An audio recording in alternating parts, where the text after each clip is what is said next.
Trey Burton, former Florida player, I saw. And they've got spoke today. The Patriot League commissioner. They also have an AD from the Pac-12. But this is only the beginning of the discussion. And I mean, if anyone knows about NIL, it's the Patriot League commissioner. No doubt. I mean, no doubt. Of all the people that's having to deal with NIL, you know, I've been dealing with I'm trying to think of a Patriot League team now, Colgate over here, and you know they really we got to figure something out for Colgate because they're getting paid so much under the table right now in NIL. Coming up, primary complaint. We'll air our top grievance of the week. That's next on Hot Mic across the OutKick network.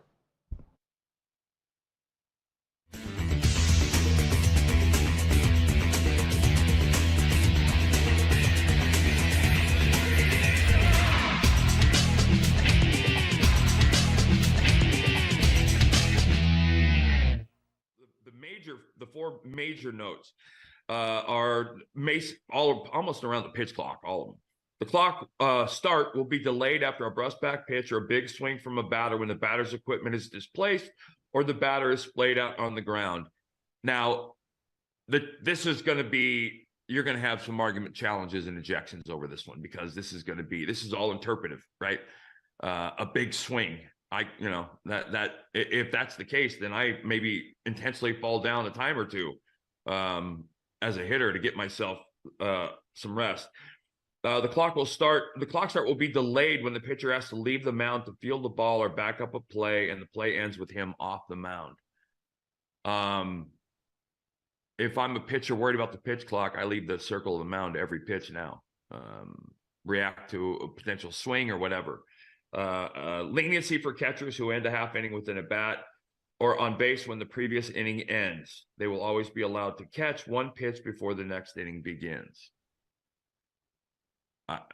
So I don't, I get, as a pitcher, I get my 8 warm-ups. And if that becomes a problem, then I might be getting a jet. My 8 warm-ups are part of my routine. Very specific, very methodic. So I'm getting my 8 warm-ups, but I understand that one too. That's to get the catchers back out in the game, but it's also to give them a chance. Hitters still get 1 timeout per at bat.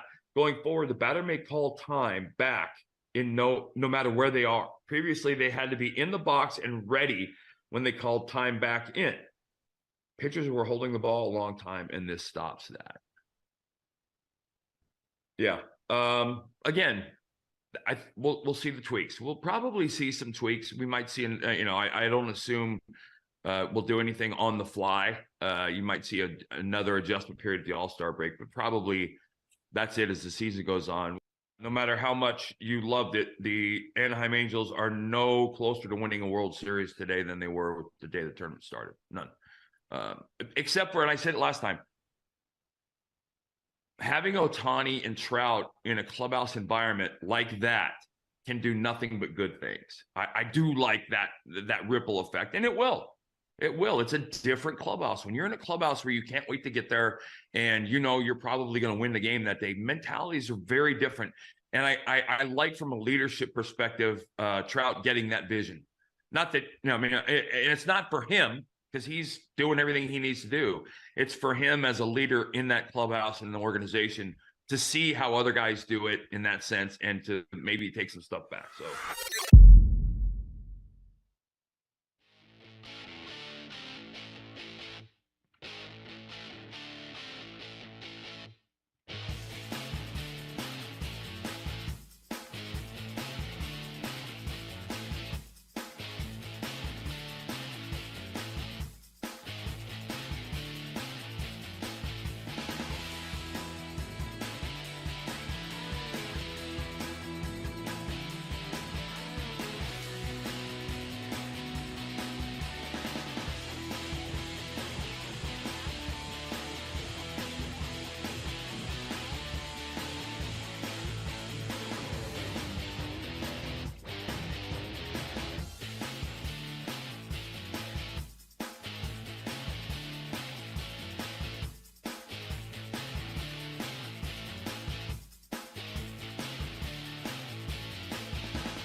Coming up, we'll talk Final Four. That will include Tim Brando in the discussion. That'll be in about 30 minutes or so.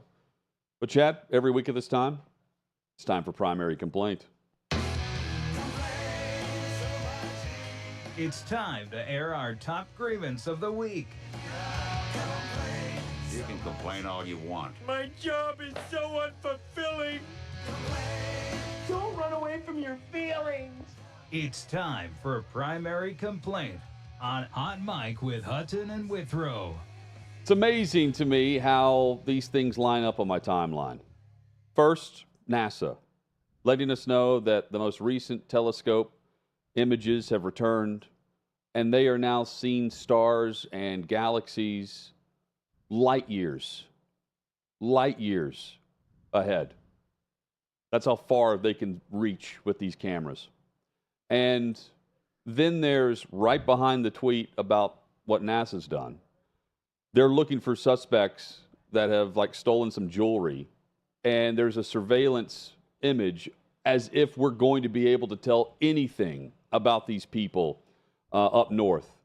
I don't understand the vast difference in technology from what we can do in space versus what we can't do in a camera that's hanging off a gutter at the local gas station.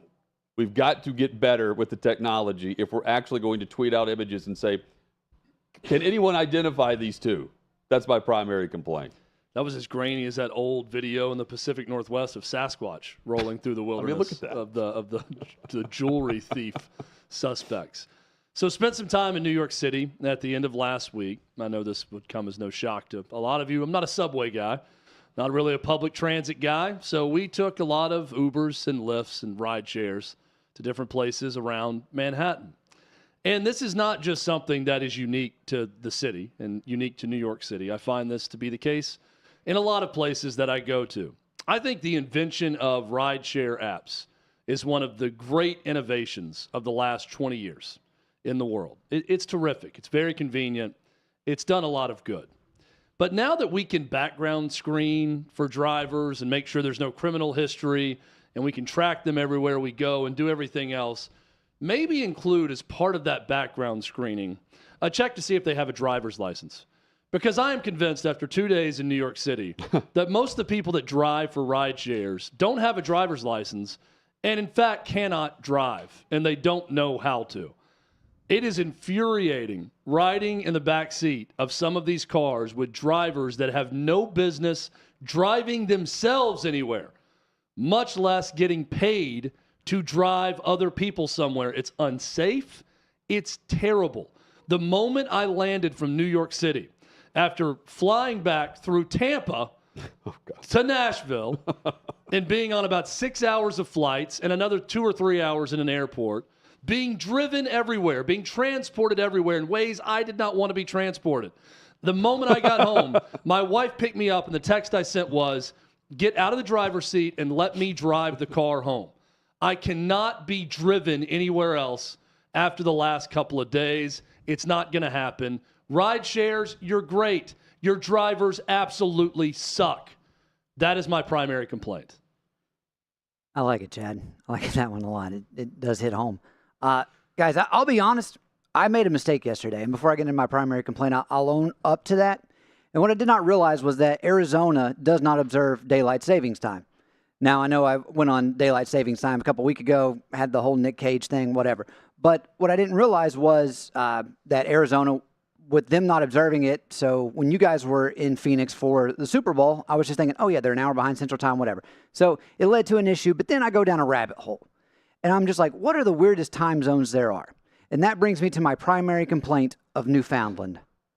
If you look at Newfoundland, they actually set their time zone a half hour on the half hour. So where it's like it's 4 o'clock in New York right now, it would be 5:30 in Newfoundland and Labrador for that matter. But the reason that's an issue is because I'm looking at this place and whenever I'm doing all these bookings, you always have to make sure you're lining up times well. Australia is a thing in and of itself, when we had Bogut on. And so I'm always used to, before moving to Nashville, dealing with Eastern Standard Time. So it's pretty much New York or Knoxville for me, which I've always said if you've seen one, you've seen the other. And when I got back to Newfoundland, the other thing that just struck me about this province of Canada in general is how many words do you think that is? Well, you hear Newfoundland, you're probably thinking, oh, maybe 2 words? No. All right, well, maybe I it's think just pronounced 3. Newfoundland, but yes. So, but the fact that is all just one word, like that's just my primary complaint. Yeah. The fact that they didn't, and like, I mean, how original is that? Like, whenever the settlers came, they're just like, oh, well, here's some land that we found, and it's new to us, Newfoundland. Like, I don't get it. It was lazy. Whoever came up with it is dumb, and then they did their time zone on at the 30-minute. It's just the entire thing. That's my primary complaint. Can you imagine though, Davey, hosting a show in Newfoundland or Labrador Island, and you're the only one on that time zone, and you're trying to figure out everyone else? It'd be maddening. And you're doing it in your own time. Wait a minute. So our show's at 3:00 here. And you're going through the breakdown of everything, knowing that the small population in this area are the only people that observe that time zone. That's it. Well, I'm sitting here trying to Google, how many dogs are named, or how many places there are named after, or a dog got the name after this? Newfoundland. What came first? Definitely the place. Yeah, Labrador or the Labrador. Labrador. It's the old chicken and the egg the Labrador. conversation. But yeah. Yeah. How many other dog breeds are named after a country? I watched a fascinating 60 Minutes piece on dogs. Yeah. The other night, I know this shocks you, Hutton. I've got another great dog story too that involved a stone that I had to pick up around a dog. That reminds me, I have to get to that at some point. Yes. But the connection with wolves and dogs, and the evolution of wolves to dogs, and how this is maybe the one case that it's the friendliest survived. That wolves are dying out because they are unwilling to be more like dogs.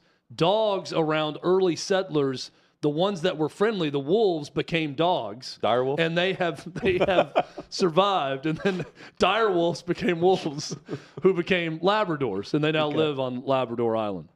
Anyway, I probably butchered the actual piece. But that was the gist of it. And I'll get to me nearly murdering a dog later in the show. Chad living on Labrador Island with Labradors. It felt like a scene from Last of Us that I encountered on my neighborhood running trail yesterday. We've got 2 days ago. 2 days ago. I was on the phone with Hutton when this happened. Yeah, and Chad picked up a stone. I did. Luckily, he did not have to use it, but it was very, very close. I'm basically David, and this dog is Goliath. I'll explain. Yes, that's coming up. Plus, headlines, and then Tim Brando on the Final Four here on Hot Mic.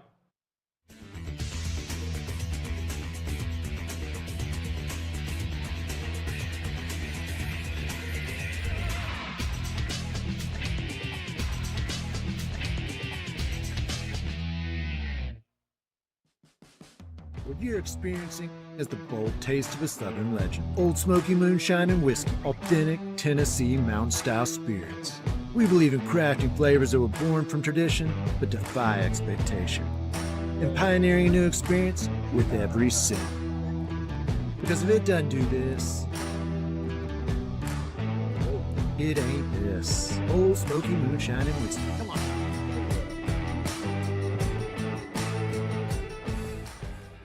Welcome into OutKick the show. I am Clay Travis, your fearless leader. I am going to continue to argue that sports is one of the great unifying forces in all of American life.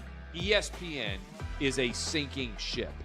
Democrats are now the party of the white, woke college graduate. So the higher that number can be, the better you are with the committee. It's really that simple. You gotta lean into the turns. You really gotta lean into the turns. He's got incredible taste in which media figures he listens to. Very difficult to go back-to-back years in the NFL with the #1 overall pick. I've been out of LA long enough to have forgotten that libs, no matter how ridiculous the scenario, are gonna live.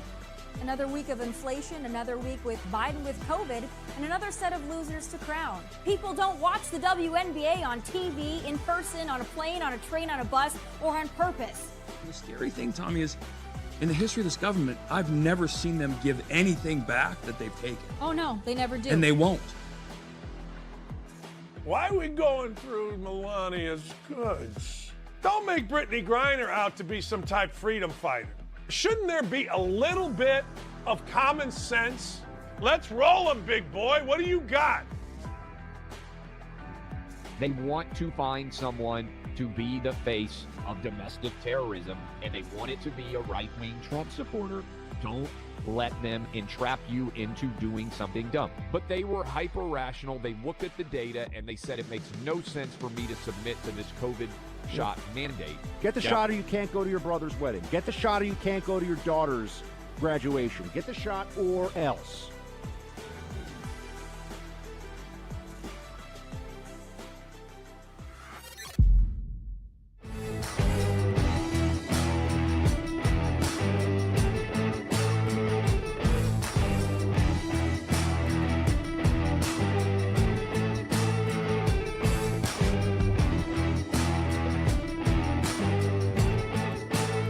Old Smoky Moonshine and Whiskey. Bold taste of a Southern legend.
Just like that, the second hour is here. Tim Brando will join us in 20 minutes on Hot Mic. Hutton and Withrow, 6th and Peabody, our location, with Yeehaw Beer and Old Smoky Moonshine. Got a full Final Four preview coming up. Chad, what award did Adam Sandler recently? He got something over the weekend, I saw. Yeah, so it was the Kennedy Center Honors, and it was the Mark Twain Award for American Comedy Excellence. Or something like that. Multiple people came out and like roasted him or like had parodies of songs. So, we're going to start doing some things on the show with just things that catch our eye that we want to pass along, sort of recommendations, but things that we want more people to see or to experience, right? There are certain things you watch or you take in and you say, well, that's probably just for me. I don't think a lot of people would enjoy that. That's more my thing. I don't want to share that with the world. There are other things that I'm like, I want everyone to acknowledge this and to honor it. I fell into a rabbit hole this morning. A wormhole, rabbit hole. What are we going with here? Whatever you want to call it. Always hear both, and I don't know which way Your to go. choice. If it's online, I guess it's a wormhole, maybe. Anything else, a rabbit hole? Either way. Wormhole, rabbit hole, whatever you want to use. I'm online, and I start seeing these videos on YouTube of people honoring Adam Sandler in Washington, D.C. at the Kennedy Center for this Kennedy Center Honors, the Mark Twain Award for Adam Sandler. And I'm hearing Chris Rock and David Spade and Rob Schneider and Jennifer Aniston and Drew Barrymore and Conan O'Brien and Steve Buscemi and all of these great comic people and actors and everything else talk about Adam Sandler. And I am hooked. I end up watching every single one of the tributes. They're all probably 4 to 7 minutes long when they go up there and talk about him. And then I watched the 12-minute acceptance speech from Adam Sandler. And I just can't stop thinking about this today. This guy is such an American treasure. It is amazing how he has treated his friends that he met along the way. He's talking about Eric Lamonsoff that he had elementary school with and he grew up with back in New Hampshire where he's from. Talks about his brothers and sisters. His mom is there in the crowd. Talking about his mom, his wife, his 2 daughters.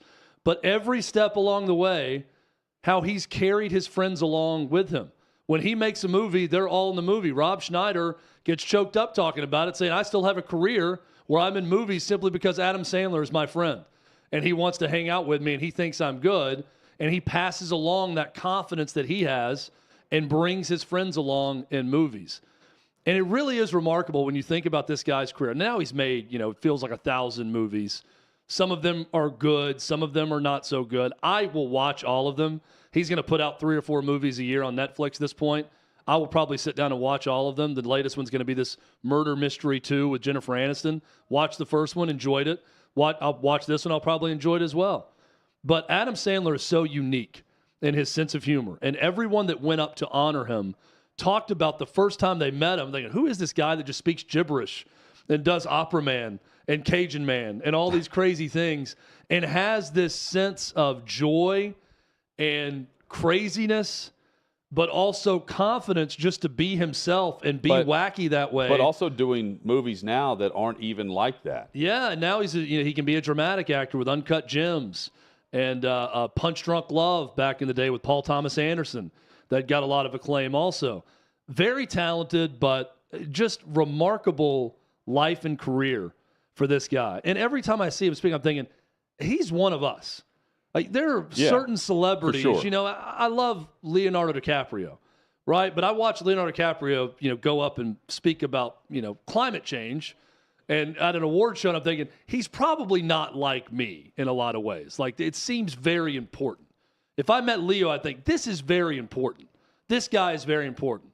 If I meet Adam Sandler, I'm thinking, I want to go have a pint of beer and play a game of horse with this dude. That's the way he comes across to everyone. Leo, you go on a yacht with his 25-year-old girlfriend. Right. He's going to bring out just a plethora of Russian models. Right. Adam Sandler's not that guy, but, Hutton, we saw him live. Conan O'Brien did the best job, by the way, of just going ruthless, like roast. Like everybody kind of started as a roast and then went into some. Ben Stiller was another who was really good. Was Dan Patrick there? He may have been there, but I didn't see him present. But Ben Stiller's presentation was really funny. Steve Buscemi came out as his character from Wedding Singer, where he's the drunk brother giving the toast of the wedding, and he's got some whiskey in his hand, and he's like toasting Adam Sandler while making fun of him. But everyone that talked about him, just the friendship he has with everyone, how he takes care of his buddies, takes care of his family, I just found it very inspiring. I'm watching it thinking, whatever you want to say about some of Adam Sandler's stupidity or dumb movies he's made or whatever, I find most of his comedy hilarious. And maybe it's because of my age and that was my formative years, watching Happy Gilmore and Billy Madison and Wedding Singer and Little Nicky, Waterboy, Little Nicky. I mean, the list goes on of great, to me, Adam Sandler comedies. But I'm thinking, Spanglish. What an amazing dude and an amazing career, Spanglish. We celebrate all of his rom-coms, 50 First Dates. That's Spanglish, for the record, is the only movie I've walked out on. I was in high school at the time, and I was just like, man, this is awful. You must not have been on a date. No, I was. Oh. We both left. This was not what we expected. That's true high school love right there. When the girl you're with is also like, I don't want this. Go. I don't want to watch. Let's bounce. I only want to watch Adam Sandler making funny voices and being a preschooler. Yeah, at that time, I didn't want to see the serious Adam Sandler like I do now. Yeah, Taya Leone is in that picture, by the way, and I'm a huge Taya Leone fan. The picture. It's gone from film to picture. It's a picture. Spanglish is on a different shelf for Chad. It's a picture. I love referring to movies that should not be referred to as pictures or film as both. That would be one of them. I enjoyed Spanglish, not my favorite Adam Sandler movie, but anyway, I would pass that along. That's and you'll get into it. It's like every story is kind of similar. Chris Rock's story is great about he just goes in the first time he saw Adam Sandler on stage at some comedy club in New York, and then how they hung out that night, and they've been really good friends ever since. But the first joke he remembers Adam Sandler telling, I'm not going to ruin it because Chris Rock does a better job than I do of retelling it, but it's a hilarious joke that he told on stage because he was angry that this young guy had the stage on a weekend night and Chris Rock couldn't get that at that point. Then he heard one joke from Sandler and he said, oh, I get it. This guy's really good and funny and unique. I love Adam Sandler. That's what I wanted to say more than anything else. I'm eager I love the guy. We're friends with Nate Bargatze, who's really catapulted up into the stratosphere of comedians as a clean comic. And now he's playing arenas across the country, not just comedy clubs or small venues or smaller venues. I shouldn't say they're 2,000-seat theaters, not small, for the circuit he's on. But now he's moved on to the arenas. And Chad, whenever we were watching Sandler play, last month? Yeah. Bargatze was there backstage to kind of get a feel for what it's going to be like for him whenever he takes the stage on April 15th. Well, he got a photo with Sandler, right? Didn't he post that? I'm so jealous. He was checking out the whole mechanics of everything. But Nate's going to be in studio with us next week, so we'll ask him about Sandler. You stole my thunder with that one because that's one I want to get into because I think Sandler is the perfect example of he's blue, right? I mean, his comedy can be very blue, and his comedy albums are blue, but he doesn't have to be. You know, there are certain, like Chris Rock could not be a clean comic. That's just not who he is. Right. Dave Chappelle, I think, could go either way, but he's probably never going to be a totally clean comic. Nate Bargatze is a clean comic. I don't think Nate Bargatze could be a dirty comic. Adam Sandler could do either or. He can do family movies where he doesn't say a single cuss word and be hilarious. And do SNL. And he can do the bits that we saw on stage in Nashville. Right, yeah. That are some of the more R-rated things you could ever hear that are hilarious. And it goes either way with that guy. And I just think his life is incredible and the way he's lived it and had fun and brought his buddies along with him the whole time. It's a great lesson, I think, for everyone. And you don't hear a single bad Hollywood story about Adam Sandler like being a jerk to someone. You know, you don't hear the comment like, oh, I was a big fan of his, and then I met him backstage, and he did this. You don't hear one thing negative about someone who's done a movie with Sandler where he was a prima donna or he was rude to people around the set. He's got his own production company now. He basically writes, directs, edits with his friends everything he does. And they're all on Netflix now, right? Yeah, he's got that long-term deal with Netflix where he's doing all that with Netflix. I want to know, too, within that inner circle that they're in every film with him, who's the last guy to join that inner circle? Because there's really no new people that join into that, right? Who's the last guy that was allowed into the group? That's a good Kevin James, I think, would be the latest addition. He's been in a lot, recently. Yeah. But he wasn't there from the very beginning. He was in Grown Ups. Yeah, well, even like Norm Macdonald, who's in Billy Madison, was early on. R.I.P. Norm, who's another great comic legend. Conan O'Brien laughs that they were buddies at SNL when Conan was a writer, but he hasn't appeared in one Adam Sandler movie, unlike everyone else that was there has not been asked to be in one of them.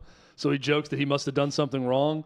And he said something about, he did offer me one role in his latest Netflix movie, but called me and said I had to give it away to my Uber driver instead.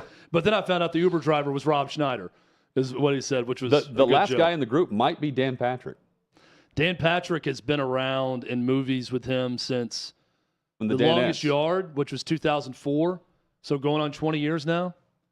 They always find a role but for I him. think Kevin James didn't come along until even later than that. And he's been in almost everything since. Yes, because Grown Ups was debuting at the Super Bowl we were at together. One of them. And we went and saw that. Hit us up with your thoughts on this. And so you saw this on YouTube?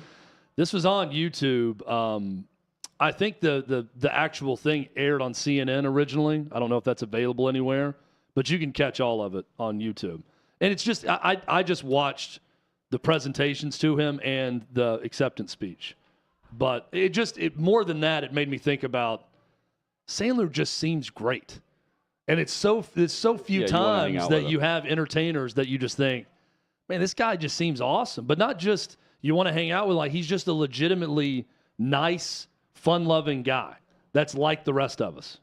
We are going to preview the Final Four in a few minutes with Tim Brando. Ticket prices way different for the women's Final Four compared to the men's Final Four.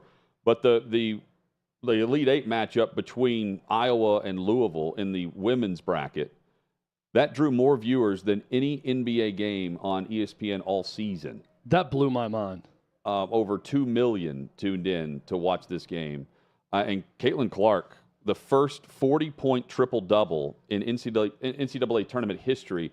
That's men's or women's tournament history. That also is a stat that blew my mind, considering the players that we've seen come through the tournament and had very special moments. What a great performance by her. And now the Final Four matchup headed to the women's bracket. Well, the ticket prices, way different. It's tough to get into the women's Final Four, which will begin on Friday. And compared to the men's bracket, no surprise, those ticket prices have plummeted at NRG Stadium for the men's side of things before we even get to the championship matchup.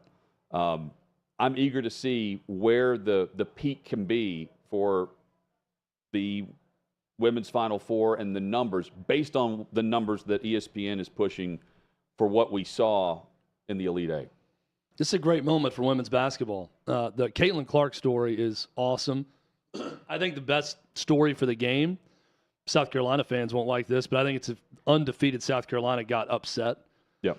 Either semifinal or national championship, just to give another spark of intrigue with everything. It's also a cool story if they run the table and finish off the undefeated season. A great moment for women's basketball, though, and that fact about rated higher, more people watched that game in the Elite Eight. Yes. Not even Final Four, more than any game. ESPN NBA game this season. That blew my mind. I had to read it 4 times before letting it sink in that was the case. So that's really good for women's basketball. And no surprise, right, with the men's matchups, starting with FAU and San Diego State, that, I mean, if you want to get in, Chad, you mentioned this on Monday. If you want to get into the game, go to the Final Four for the first time, hop a flight. Hotel prices are probably down as well, and the tickets are cheap to get in. I did think about into the cavern of what that stadium looks like. I did think about this. If Leah Thomas played basketball, what would the ratings be? If Leah Thomas was in a Final Four, tons of people would tune in. I think it would be like NBA Finals level. If that Elite Eight game between Iowa and Louisville outrated all NBA games on ESPN all year, a Leah Thomas basketball version playing in a Final Four would outrate the NBA Finals. Well, I mean, period. Because you either are on the side. Oh, I'm not saying I don't want it to happen, but yes, everyone would naturally want to tune in for that. Yeah. And no one would tune out for it. There's a single person that wouldn't say, well, I hate it. Most of America would hate it, but they would hate watch it. Yes, They'd be rooting like hell for whoever Leah Thomas is playing, and everyone would tune in for that. I'm tuning in for Caitlin Clark in the Final Four. I mean, it's caught my attention now. I'm going to watch this game. And I would have said, like, the Friday Final Four tip-off would be detrimental. Well, it wouldn't help. It wouldn't hurt, but it wouldn't help. Now I think there's enough buzz around it to where they can skyrocket with the numbers. Well, the ticket prices are so much higher for the women's game. There's a 55,000 seat difference between the venues, between NRG Stadium and American Airlines Arena in Dallas. And it's a lesson to the men's game. Go to arenas. You can charge, even if your attendance is double, you can charge double to get people into the building in a 20,000 seat arena. And that atmosphere will be so much better than these cavernous football stadiums. We will not see a Final Four at Madison Square Garden. Think about that. Because it seats 20,000 and not 80. And how awesome that would be. It'd be great to see. It'd be great.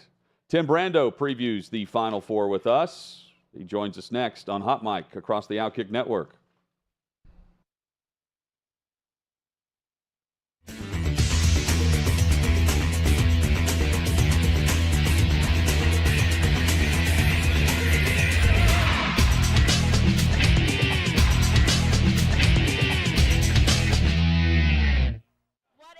Most controversial opinion? I think girls with hairy armpits should be eradicated from the face of this earth. I agree. Thank you so much. Hottest take is that In-N-Out is overrated. Yep. Absolutely. Because their French fries taste like cardboard and they get soggy too quick if you get them animal style, and their burgers are just like always dry. So it's gross. Hot dog is not a sandwich. Why not? Because it's not 2 separate pieces of bread. What's your hottest take? Normalize blacking out. ChatGPT is going to take over the world. Hate Duke University. I hope they never win a game in the history of life. I hate everything about them. That's my take. Why is that your hot take? Why do you feel so strongly about that? Air of arrogance amongst people I'm friends with, and I want to punch them in the face often. I believe there shouldn't be any weight classes in fighting, UFC, boxing, just let the best fighter fight. I'm a Packers fan. I think it'd be great if Aaron Rodgers leaves. It'd be really funny if he demanded all this stuff from the Jets and then stayed. LeBron James is not the go to basketball. My hot take is that the University of Tennessee is hot trash, and so is the SEC. Go Big Ten. I hate when people slow down when it's a green light and they think it's going to turn yellow. so they slow down anticipating that it's going to turn like red. People do that? Yeah, at least in Canada. He's from Canada. I asked people from Canada for their hot takes. They don't have any. They don't have any. I'm not a controversial person. To each their own, I guess. Hot takes from Canada. Snapchat is cringy. Do not ask for my Snapchat if you are over 18 years old. I think a celebrity that got canceled and shouldn't have is Hayley Williams from Paramore, simply because she said a derogatory term in her song Misery Business from like 15 years ago. 15 years later, they decide she's a criminal? I don't know about that. I think the Beatles are overrated. I'm here in Nashville. My hot take is that country music sucks. Taylor Swift is overrated. Swift is better country, for sure. Cowboy boots aren't cool. We are far from the most racist country in the world. I'm so ready for the new president. Here we go. Joe Biden is a terrible president. Trump 2024.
And we're joined by Tim Brando, talking some Final Four, with the matchups are set, and a very unexpected four-pack. Tim, thanks for the time, man. Hope you're well. You guys actually called me again after the disaster that was my first bracket and the equally disastrous revisioned bracket. It's great to be with you. It's great to be with you again. How do you describe this Final Four? I mean, unlike any other.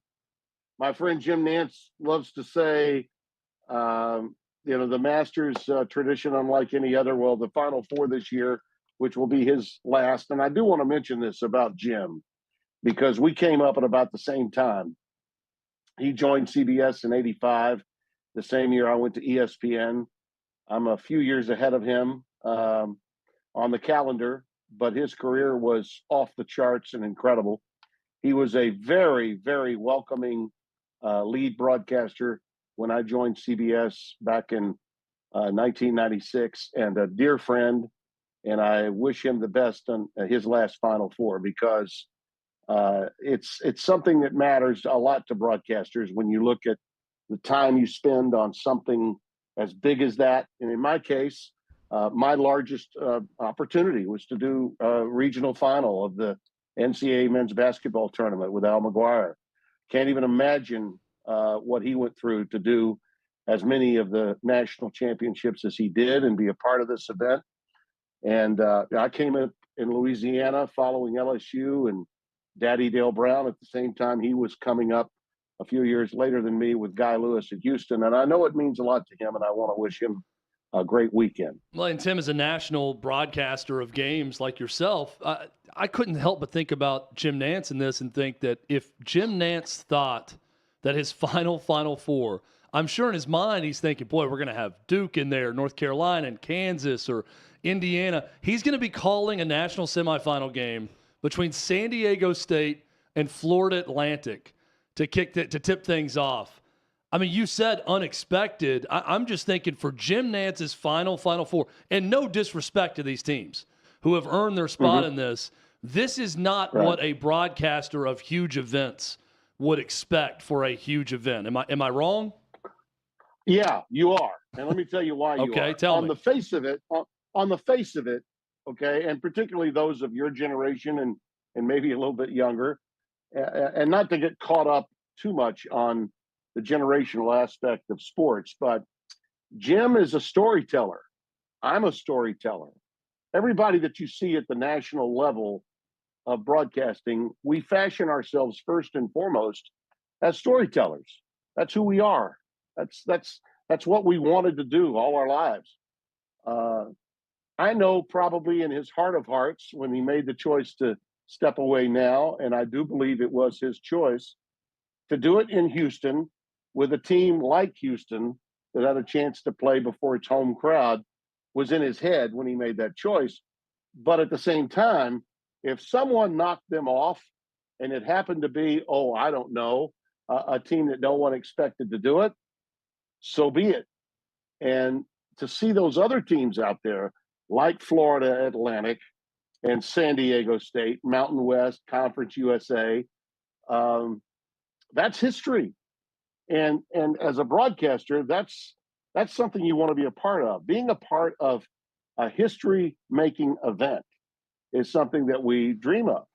So I think he's smiling, even though he might, in his heart of hearts, be thinking, gosh, I thought my alma mater would be there.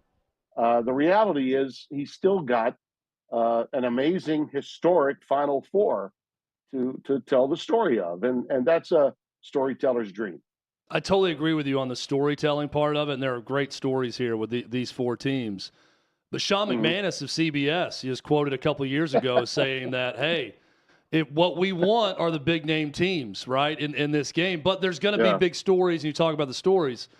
My question for you, Tim, do you care at all about ratings when you're calling a game? Is that just something up for the executives, or do you care one bit? No, that's for the executives and the salespeople. No, has nothing to do with how we feel. Let me tell you something. When I was broadcasting high school football games at the age of 14 in a cherry picker somewhere in Plaquemine, Louisiana, I was so excited to be doing it. And I knew that those, 2,500 people that were interested in how Plaquemine might do against Neville High School in Monroe, Louisiana, to me, I felt the world was watching and hearing everything that I had to say on the radio. And that was in 1971. The size of the audience doesn't matter. The loyal people that are listening or are watching, the parents of those kids, the grandparents of those kids, they're going to be on the edge of their seats with everything you say. I can't tell you how many times I've been stopped, not just by those kids that played in games that I called, but also the parents of those kids in games that I called. Years ago, when Billy Donovan was making his run to a second national championship, I ran into his father, William, whom I had known since Billy was in school at Providence. And he came up to me and he said, "You're one of our favorites." You know, he was a Northeastern New England guy. And he said, "Whenever we're having a bad day, Tim, we'll put in that 87 game at the Providence Civic Center when it, starting at God, number 34, Billy Donovan was playing. We were at the game and we were watching you and Raft on our VHS tapes. And so whenever we're having a bad day, we put that old VHS tape in and we watch Providence take down the mighty Hoyas for the very first time under Rick Pitino." You know, that kind of stuff is what it's all about. That's what drives guys that are in our business that are calling games, because we know no matter who wins or who loses, memories are being made for a lifetime for those families. Tim Brando with us on Hot Mic. I have picked Florida Atlantic to lose every game in this tournament. And as I'm going to the Final Four and watching these matchups, I'm thinking, am I really going to do this again? Because they've played 38 games. They've won 35 of them. Their 3 losses came on true road environments. And they didn't lose a game by by more than 13 points. What do you make of the Owls and the fact that they're known for shooting the 3, and while they have caught fire some, it's not nearly to the extent that we saw and what they point to the regular season and through the Conference USA tournament? What can they do, and what would it mean for either FAU or San Diego State to win the championship this year? It's a life-altering experience and a program-altering moment for both of them just to be in the Final Four. Let me take you back to 2011 for a second, when the undercard in Houston, which unfortunately for Houston, by the way, I think we're going to have a great Final Four. I think all 3 games will be competitive. That year in 2011 was probably the least competitive Final Four ever. And the reason it was because we had all these incredible upsets through the course of the tournament. I think Bucknell out of the Patriot League had taken out Kansas. I had worked in D.C. for the first 2 rounds when the 8-9 winner in the Duquesne Butler game, this was Butler without Gordon Hayward, but with Matt Howard, they had won on 2 tip-ins near the buzzer to take out both Duquesne and Pitt when Jamie Dixon had a number 1 seed at Pittsburgh in the second round. It was VCU and Butler in the undercard, and UConn, who with Kemba Walker, I had them in DC as well. Kemba was leading that team through that incredible moment in the Big East where they were 500 in the conference, then won the Big East tournament, and then didn't lose a game the rest of the way and went on to win the national title. All those games were bad. Butler beat VCU by a lot. Shaka Smart's team couldn't make a shot. The iron was really unkind the whole game. And then Butler got VCU's disease in the championship game and lost by almost 30 to UConn, which was not representative at all of the season that they had had. Sometimes the tournament, after so many upsets, will exhale, and you'll have a few bad games. But that's the only time that I ever remember being at a Final Four, and I've been to all but 4 of them since 1981.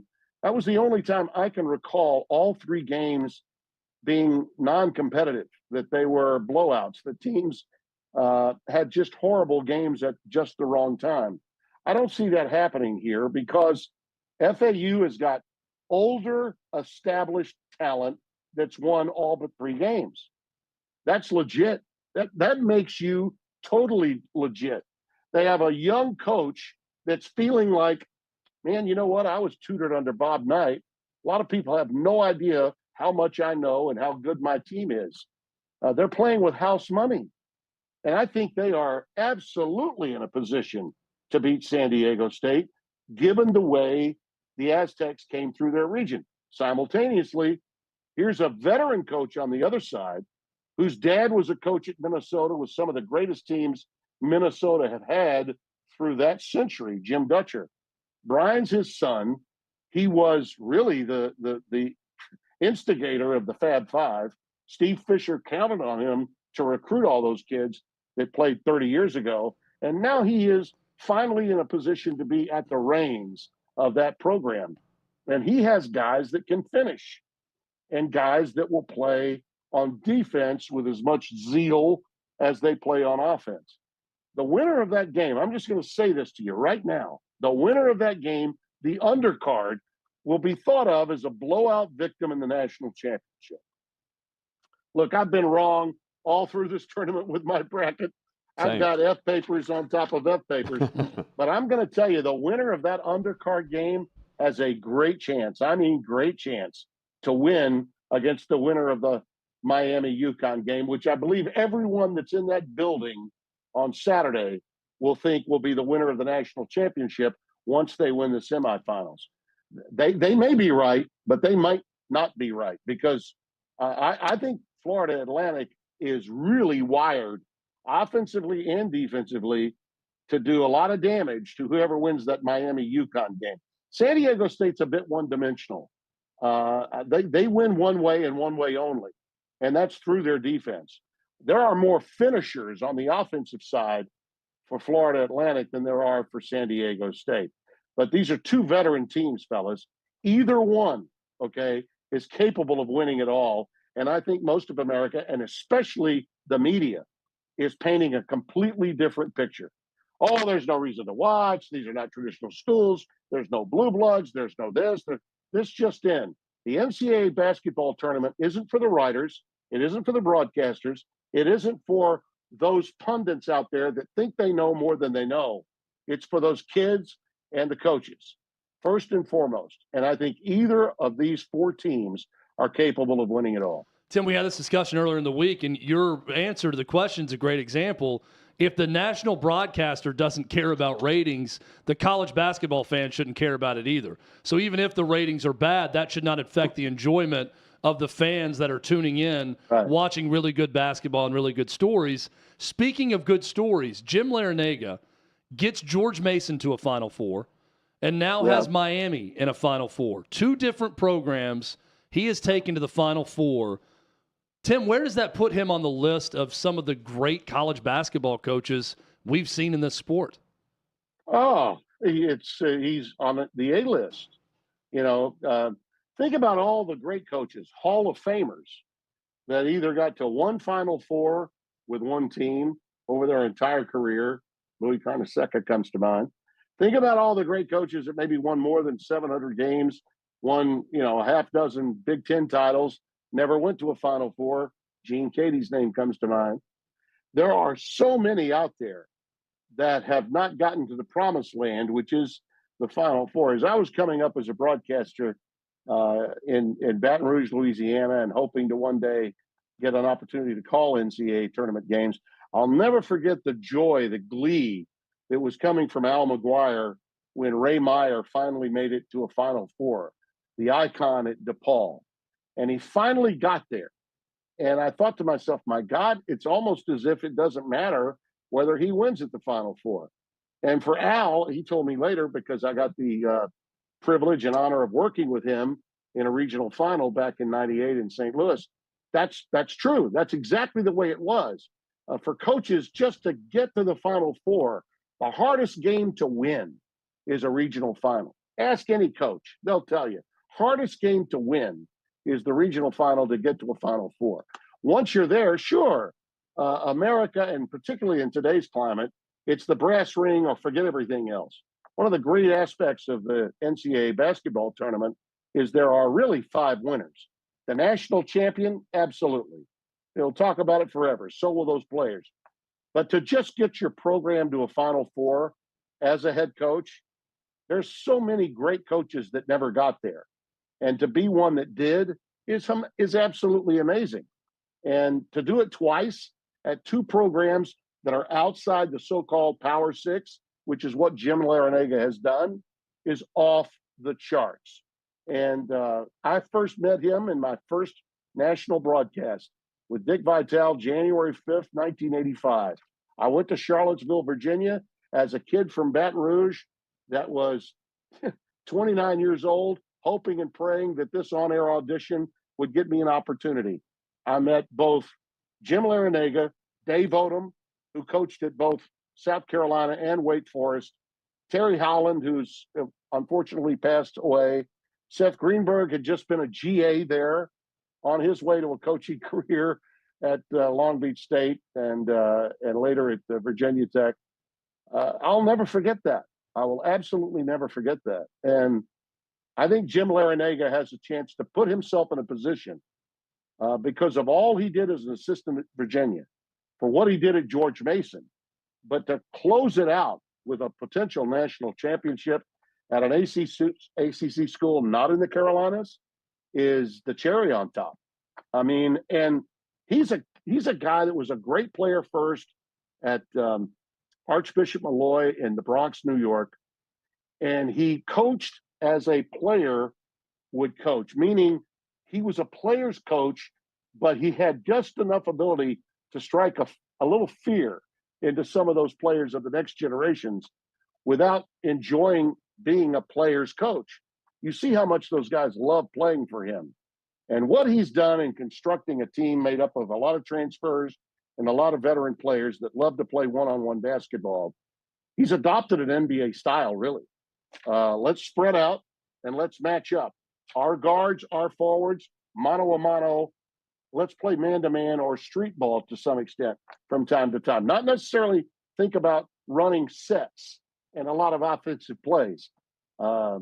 He's 73 years old, and he's coaching like these guys that are 33 and get NBA head coaching jobs. It's an amazing, amazing feat.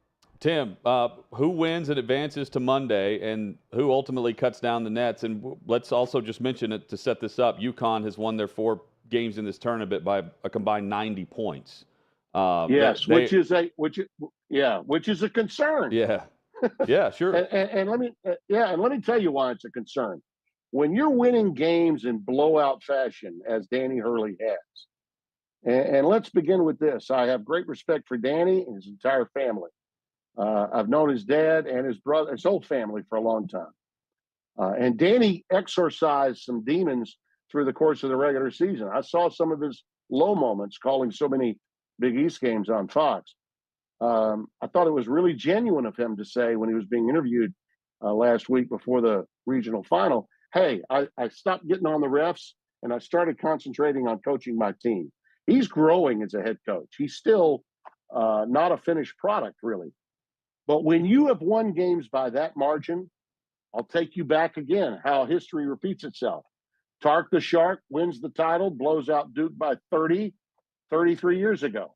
A year later, they're undefeated. They go into Indianapolis. They have to play pretty much the same Duke team with pretty much the same Vegas team. They get behind by 1, have to make a play at the end. No one knows what to do. Larry Johnson's dribbling the ball, and it's like, okay, never been in this situation before. Well, Connecticut, not all year, but certainly in this tournament, has not been pressured. They've not been in a situation where somebody's got to make a big play. Who's going to be the guy? And as many great players as they have, and no one's got more talent, more depth of talent at every position on the floor other than Connecticut. They don't have a true prolific point guard. When they lost those games in midseason in the Big East, it was because the scouting report in the Big East was Tristan Newton is a good lead guard. He's not a point guard. He's not a great distributor of the ball. So let's attack him first, take him away, and then when the shot clock's winding down, who's going to make a play? Is it Jackson? Is it Hawkins? Is it Caravan? Who's it going to be? Well, sometimes that can be a real problem when the heat is on, when pressure really becomes a factor. And that old axiom, pressure will make a pipe bust, can be problematic for UConn, who's considered to be the runaway freight train team that ought to win it. That's the narrative going into the Final Four. I think Miami's going to be a hard team for them to beat. I really do. But if they win that game and get to the championship, then I think having to be in that role and playing against either San Diego State or a team like FAU, those teams are going to muck it up. They're going to make it ugly. They're going to turn it into a foul fest, and they're not going to let guys get easy shots. So UConn will have to earn it, even though the narrative is going in, they should just blow by the rest of the competition. I'm picking UConn to get through it because I do believe in their talent. And I think Danny has really grown up as a head coach, and good for him. But I think a lot of their fans, and some of them I used to work with at ESPN, are like, Brando, please God, don't pick UConn because we've seen your bracket. but that's what I'm going to do. I'm going to pick UConn. Same here, going into it for sure, and I'll probably regret that too as we watch the Owls or the Aztecs. I'm telling you, I know. I think if FAU beats San Diego State, I really think they got a chance to win it all. I think San Diego State will beat FAU. Amazing. I think San Diego State will struggle against UConn because they have so many answers offensively. But FAU physically on both sides, on both offense and defense, I think could match up well with UConn.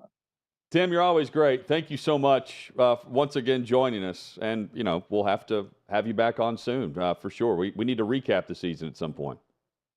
Hope to do it. Thanks again. Thank you, Tim. Thank you so much, Tim. Appreciate you. Hit them straight on the course. Tim Brando there, Fox Sports.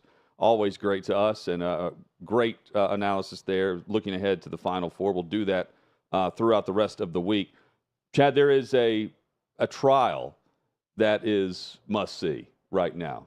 Davey Hudson's got the latest next on Hot Mic.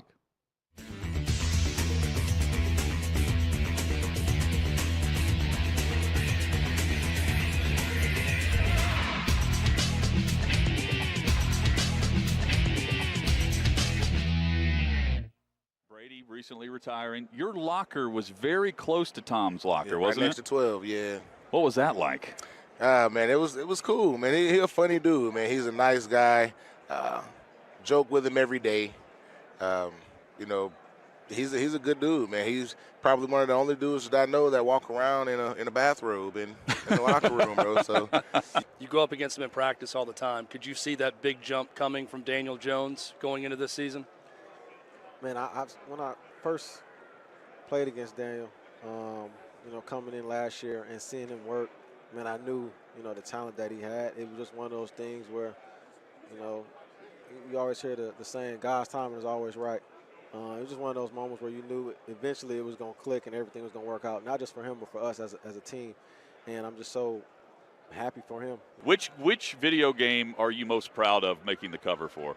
Oh, definitely Madden, yeah. Like I remember I come from a big family. My mom had 6 sisters and 1 brother, and a lot of cousins, 30-some cousins, and and I remember one of the younger ones was like, "Man, you're on Madden, you're really good," and I was like, "Cuz, like, I was the high school #1 player in the country. Yeah, I broke every record at Alabama, All-American.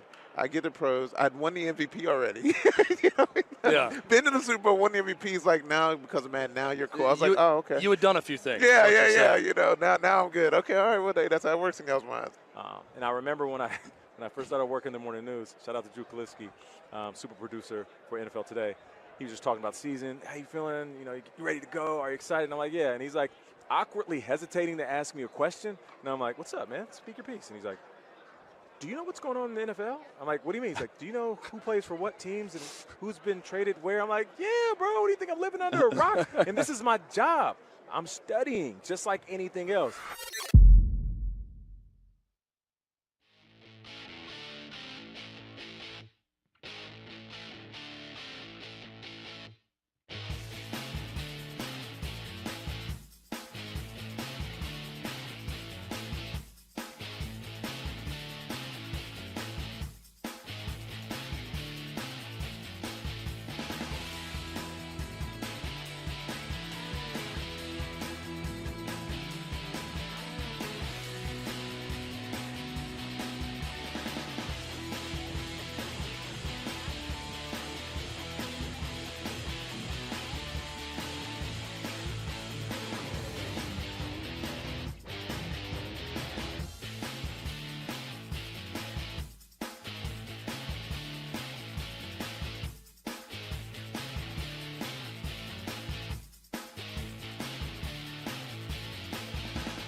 Clay Travis will be with us in roughly 30 minutes here on the OutKick Network for Hot Mic. Chad, did you see where DJ Hernandez, Aaron Hernandez's brother, was arrested last week for throwing a brick at ESPN headquarters? And there was a note attached to it discussing their harmful commentary. Stories at OutKick.com. But, I mean, the note attached to it and the direct nature of it I reminded me, you don't mess with the Hernandez family based on the details of that trial and how everything went there. Well, it's also unfortunate that they're all in Bristol, Connecticut. That's where all of his running around growing up took place, and that's where his family's located. And the note was to all media outlets, but it was thrown at the ESPN headquarters there. The assumption is stemming from the coverage of Aaron, but last week. Well, I think that there's been some reporting that they're upset with the insinuation that he was gay.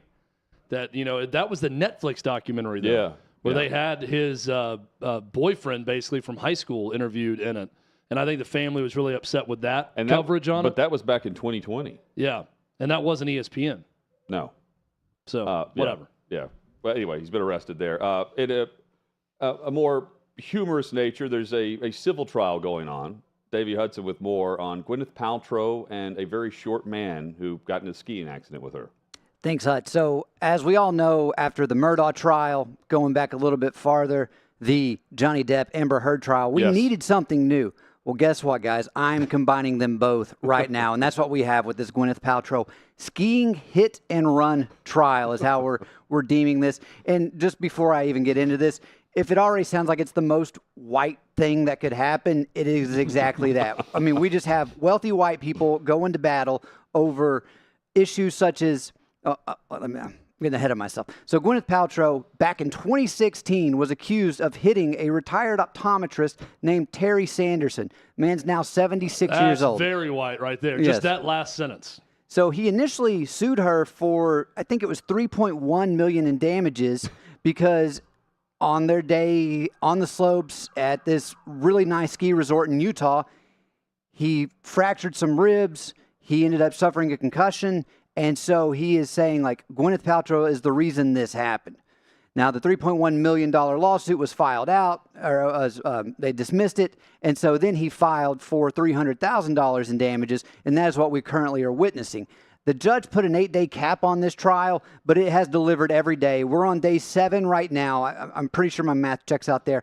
And so the best thing that I've seen from this, I know you've been following it a little bit. I've watched a little bit of it. But this man, Mr. Sanderson, contends that because of his injuries, he is no longer able to enjoy wine tastings. Yes. Well, the other really funny thing about it, and by the way, I think there's nothing here that would lead me to believe that Gwyneth Paltrow caused these injuries. That was, negligent in some way. She's also countersued for what, $1? $1, yes. It's just the morality. The funny of it. thing though is in the deposition, he claims he's 5'8", right? And then at the trial, he testified he was 5'5". They had to measure him. Yeah. They had to break it out and see if he was telling the truth. Yeah, it's crazy. We had an issue because the entire trial is about being downhill. Because if you're uphill, then you're likely the one that caused the accident. So Gwyneth said, no, I was actually ran into by this guy. And the way she phrased it, she thought she was being sexually assaulted on the slopes because the guy's skis ran into her skis. And when another body ran into her back, she heard a grunting sound. Yeah. She's like, as I'm trying to understand this, she thought she was being sexually assaulted. She was. The guy runs her over and just realizes this is Gwyneth Paltrow from 7. Oh my God! Yes. He finally. He rides about it. I love your candle. Just goes off. Oh my gosh!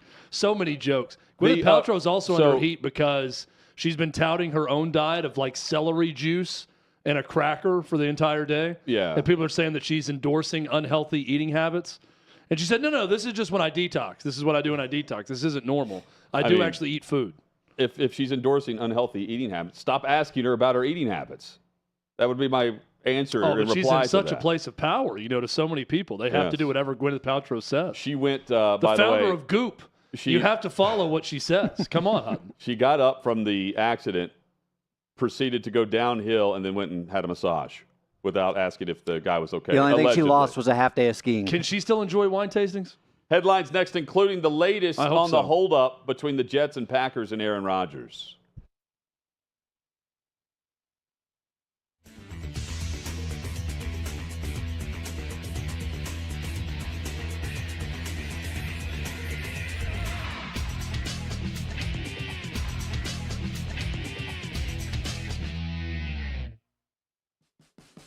What you're experiencing is the bold taste of a Southern legend. Old Smoky Moonshine and Whiskey, authentic Tennessee mountain-style spirits.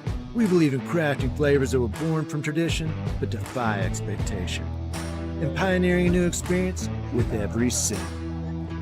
Because if it doesn't do this, it ain't this. Old Smoky Moonshine and Whiskey. Come on.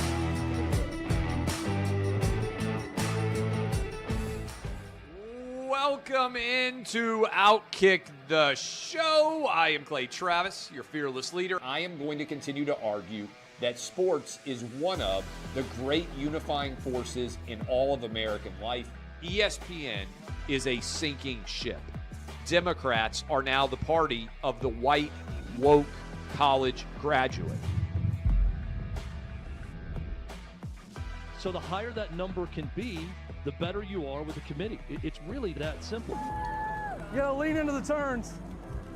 You really gotta lean into the turns. He's got incredible taste in which media figures he listens to. Very difficult to go back-to-back years in the NFL with the #1 overall pick. I've been out of LA long enough to have forgotten that libs, no matter how ridiculous the scenario, are gonna lib. Another week of inflation, another week with Biden with COVID, and another set of losers to crown. People don't watch the WNBA on TV, in person, on a plane, on a train, on a bus, or on purpose. The scary thing, Tommy, is in the history of this government, I've never seen them give anything back that they've taken. Oh no, they never do. And they won't. Why are we going through Melania's goods? Don't make Brittany Griner out to be some type freedom fighter. Shouldn't there be a little bit of common sense? Let's roll 'em, big boy. What do you got? They want to find someone to be the face of domestic terrorism, and they want it to be a right-wing Trump supporter. Don't let them entrap you into doing something dumb. But they were hyper-rational. They looked at the data, and they said it makes no sense for me to submit to this COVID shot mandate. Get the shot or you can't go to your brother's wedding. Get the shot or you can't go to your daughter's graduation. Get the shot or else.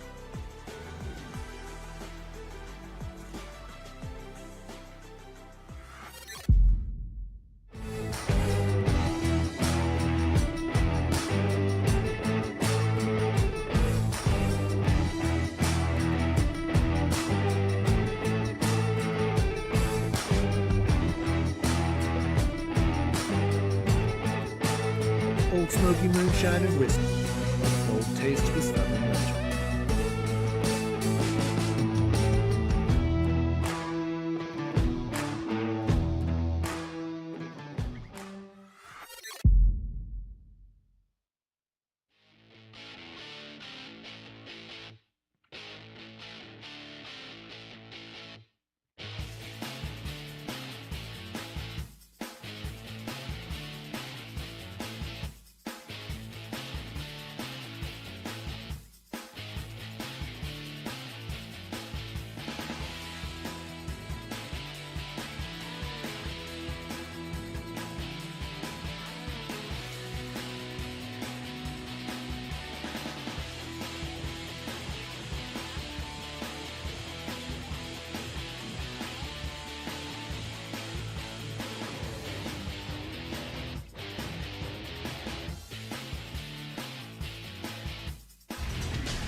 Just like that, the final hour is here for this Wednesday edition. Glad you're with us for Hot Mic across the OutKick Network. Hutton Withrow here. Clay Travis will be with us coming up in roughly 20 minutes. NFL owners' meetings have wrapped up, and the big discussion has been about the sale of the Washington Commanders. It wasn't on the docket. NFL owners are confirming that. But what has also been confirmed is the NFL and specifically Washington and Dan Snyder, have received an offer of the asking price of around $6 billion from Josh Harris, who has put a group together that includes Magic Johnson. And Harris is the owner of the Philadelphia 76ers and the New Jersey Devils. He's from the D.C. area. He has the formal bid submitted to the Commanders. Arthur Blank said something interesting, Chad, on this yesterday, where he was asked about, you guys reportedly weren't going to discuss this. It's got to come through the league. It's coming out during the league meeting. What do you make of it? And Arthur Blank, owner of the Falcons, responded by saying he's on the finance committee for the owners of 32 owners. I would say you know about as much as the league owners do. That from an owner to a media member. And the quote continues, and that's very rarely the case. I think the league is definitely supportive of this process. Whenever the final bidder, the selected bidder, is brought into the room, the league has a lot of work to do, which they have not started to do, and that has to be done. Blank said the league and the other owners have had, quote, very minimal communication, end quote, with Dan Snyder about the sale. And I think it's key here, the selected bid. So it's up to Snyder to present this, and he's getting the asking price, according to Front Office Sports, AJ Perez, who we had on yesterday, saying that it's Josh Harris's group that has the $6 billion offer. We've also seen reports today that Jeff Bezos and Mark Cuban are also putting together bids that will be around that number, but the only formal offer to this point is through Harris and his group out of Philadelphia and New Jersey. Yeah, that's the AJ Perez from Front Office Sports report, and we had AJ on the show yesterday. I heard frustration in that quote. I have not heard it, but just even hearing the text read from Arthur Blank, there seems to be some frustration with the lack of communication from Dan Snyder on what's going on. And Jerry Jones confirmed with other the same. owners. Yeah. So, and that's funny. He says, this is the rare case where you guys in the media know as much as all the owners do about it, because usually we know a little bit more than you do.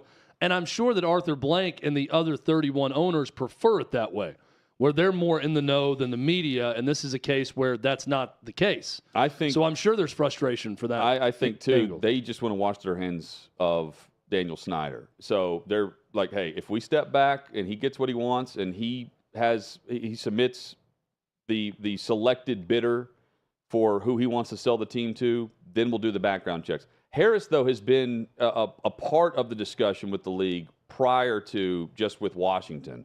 He was mentioned among the bidders, I believe, or if he didn't bid, he was mentioned for potentially doing this for Denver.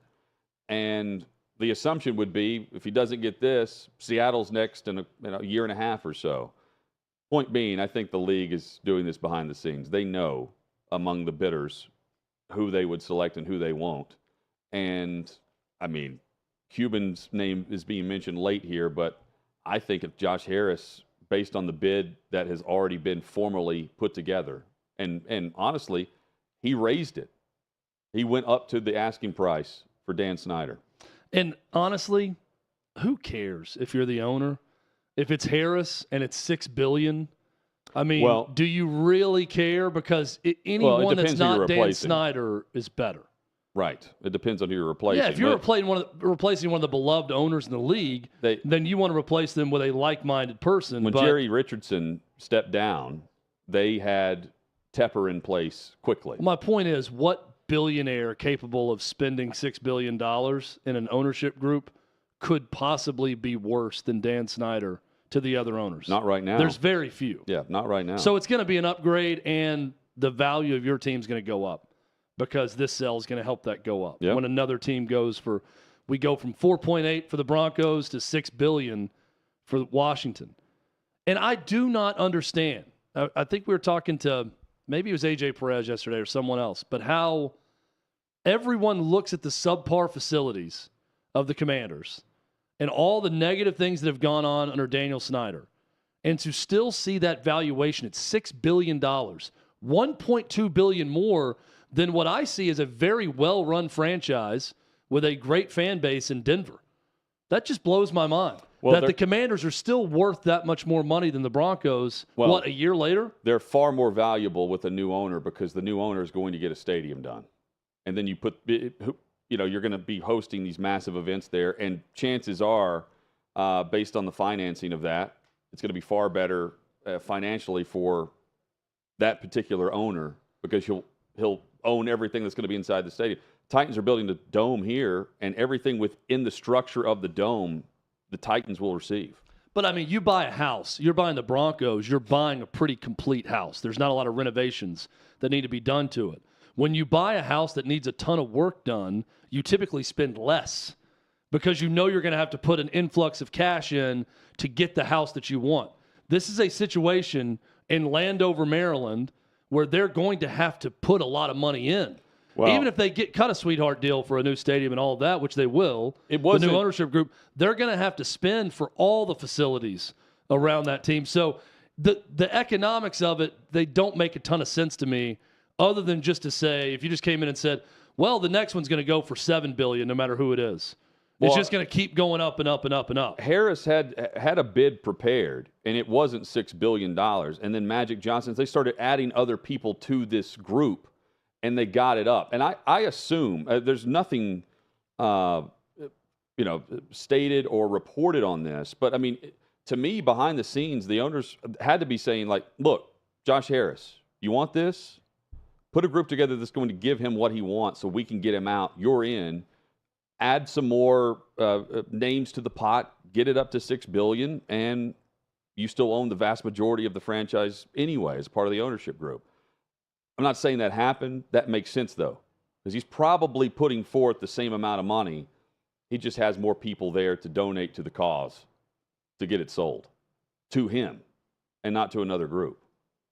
That's the way I view that. But, again, maybe it's Josh Harris saying, I really want to own an NFL franchise in my hometown.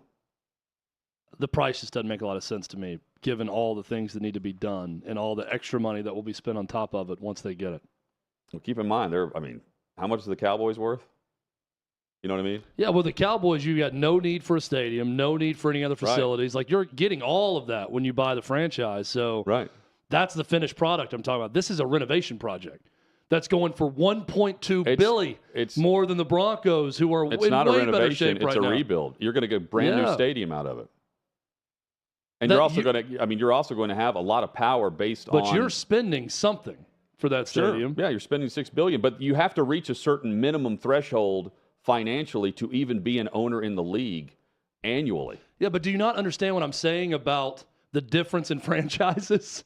The Broncos don't need all these things. This guy is spending $1.2 billion more to then have the right and privilege to spend a ton more on a stadium, a ton more on a facility for the team and everything else. It's the difference between a renovation project and a finished home. If I go and buy a new construction that just finished, I'm spending premium dollar because I know I'm buying something that I'm not going to then have to take more money out of my pocket to spend money on renovations.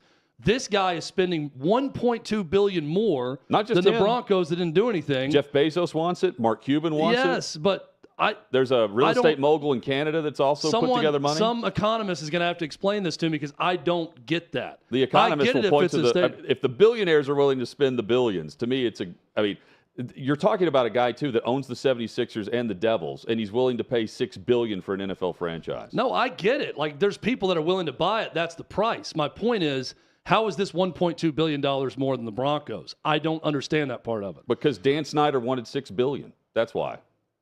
Then why did the Broncos family settle for 4.8? They couldn't agree on the sale. That was their problem. They couldn't agree on whether they're going to keep it or not. I mean, then what's to stop the Seahawks from saying, my price is 11?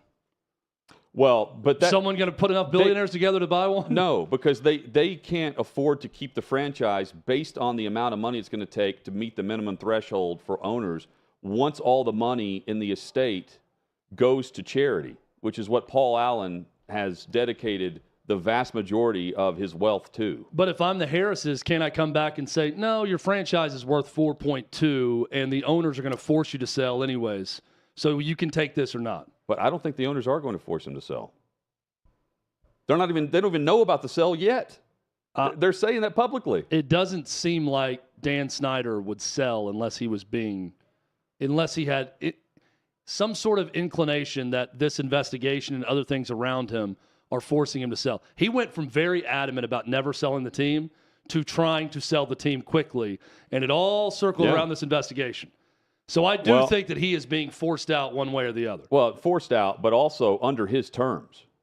There's a reason why Jeff Bezos isn't going to get the franchise. Yeah, I'm just asking the questions. These are the questions that I would have. And I think my house example is pretty damn good about it. That's what I don't get from the simple economics of it. I understand things are worth what you would spend for them or what someone will, but it's amazing to me that Daniel Snyder is able to dictate, I want $6 billion and that's it, and not someone can't come back and say, no, it's not worth that. The Broncos are better off right now. They went for 4.8, so here's your market. And then Snyder is going to get forced out anyway. It's confusing to me.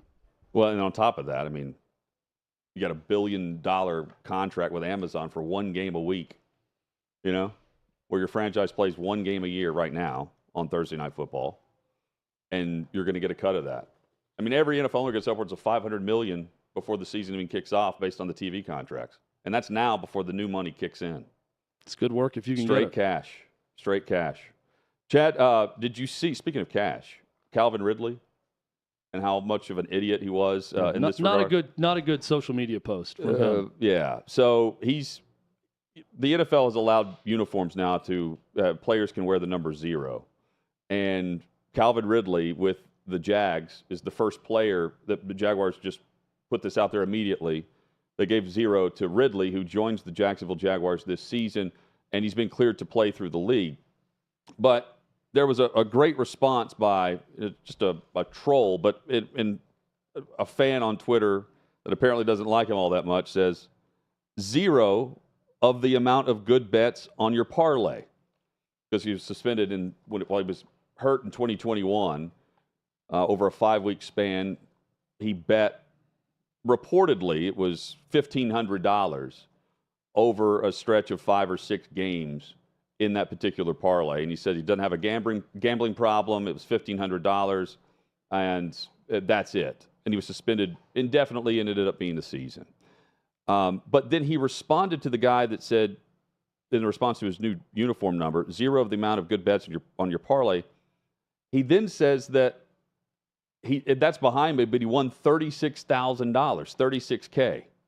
He then deleted that response on Twitter. But there is a reporter, Brett Smiley of Sports Handle, that is in the gambling and sports wagering atmosphere at sportshandle.com. They've reported that, in fact, he actually bet around $3,900 over that stretch that the NFL suspended him, not $1,500, and it was $3,900 across 6 separate bets that did include individual player props from the Atlanta Falcons while he was hurt and not playing. So this is the NFL saying, we've reinstated him, take a step back, don't do anything stupid, you're back in the league, we don't want to talk about it. And instead, it's now an obvious fact that he's betting way more than what the claim was for what he was suspended for. I'm not familiar with Calvin Ridley's representation, but here would be my advice to Calvin Ridley or any client of mine coming back from a lengthy suspension. Turn off your notifications on social media and do not look at any replies. And if I catch you replying to anyone who has anything negative to say about you, I will drop you as a client. That's if you're a strong enough agent or manager to say that. You can do it. But that would be my advice as representation for any athlete coming off of any suspension. You are never going to benefit from replying to the quote-unquote haters out there. This is a classic example. Calvin Ridley felt so compelled to own this hater that said he made $0 off bets, that he revealed making money off bets while also trying to convince America that he does not have a gambling problem, while admitting to winning $36,000 gambling. This is not smart. Do not reply to anything that anyone sends you. This is my message to you. Thank you for listening. Woody Johnson says the Jets are anxious as they wait on the trade to go down between the Jets and the Packers. And he's saying, look, we're in the win-now business. This is a win-now season for us. We need to get this done. We're anxious. We're not hyperventilating. That was the quote from the Jets owner. as we await to see if the Packers are going to accept the Jets' offer, which seems to be a second-rounder, not a first-rounder. Pretty soon, I think that the Packers could get $6 billion like Daniel Snyder could for Aaron Rodgers for a year or two. Crazy. That's the level of desperation right now for the Jets in this situation. Packers not getting that first rounder and this year, which is 13 I overall. continue to argue the Packers are in a great spot where they can kind of sit back and demand what they're going to demand and make the Jets come to them because they know full well it is out there for the world to see. Aaron Rodgers wants to be traded to the Jets. You badly thirst after Aaron Rodgers. So give me the picks. Bring me all the picks. That's what I want. That's the cost. Do that, and you can get your guy. Jets are holding firm so far, and Woody Johnson says, yes, we're anxious. Coming up, Clay Travis joins us. That's next on Hot Mic here on the OutKick Network.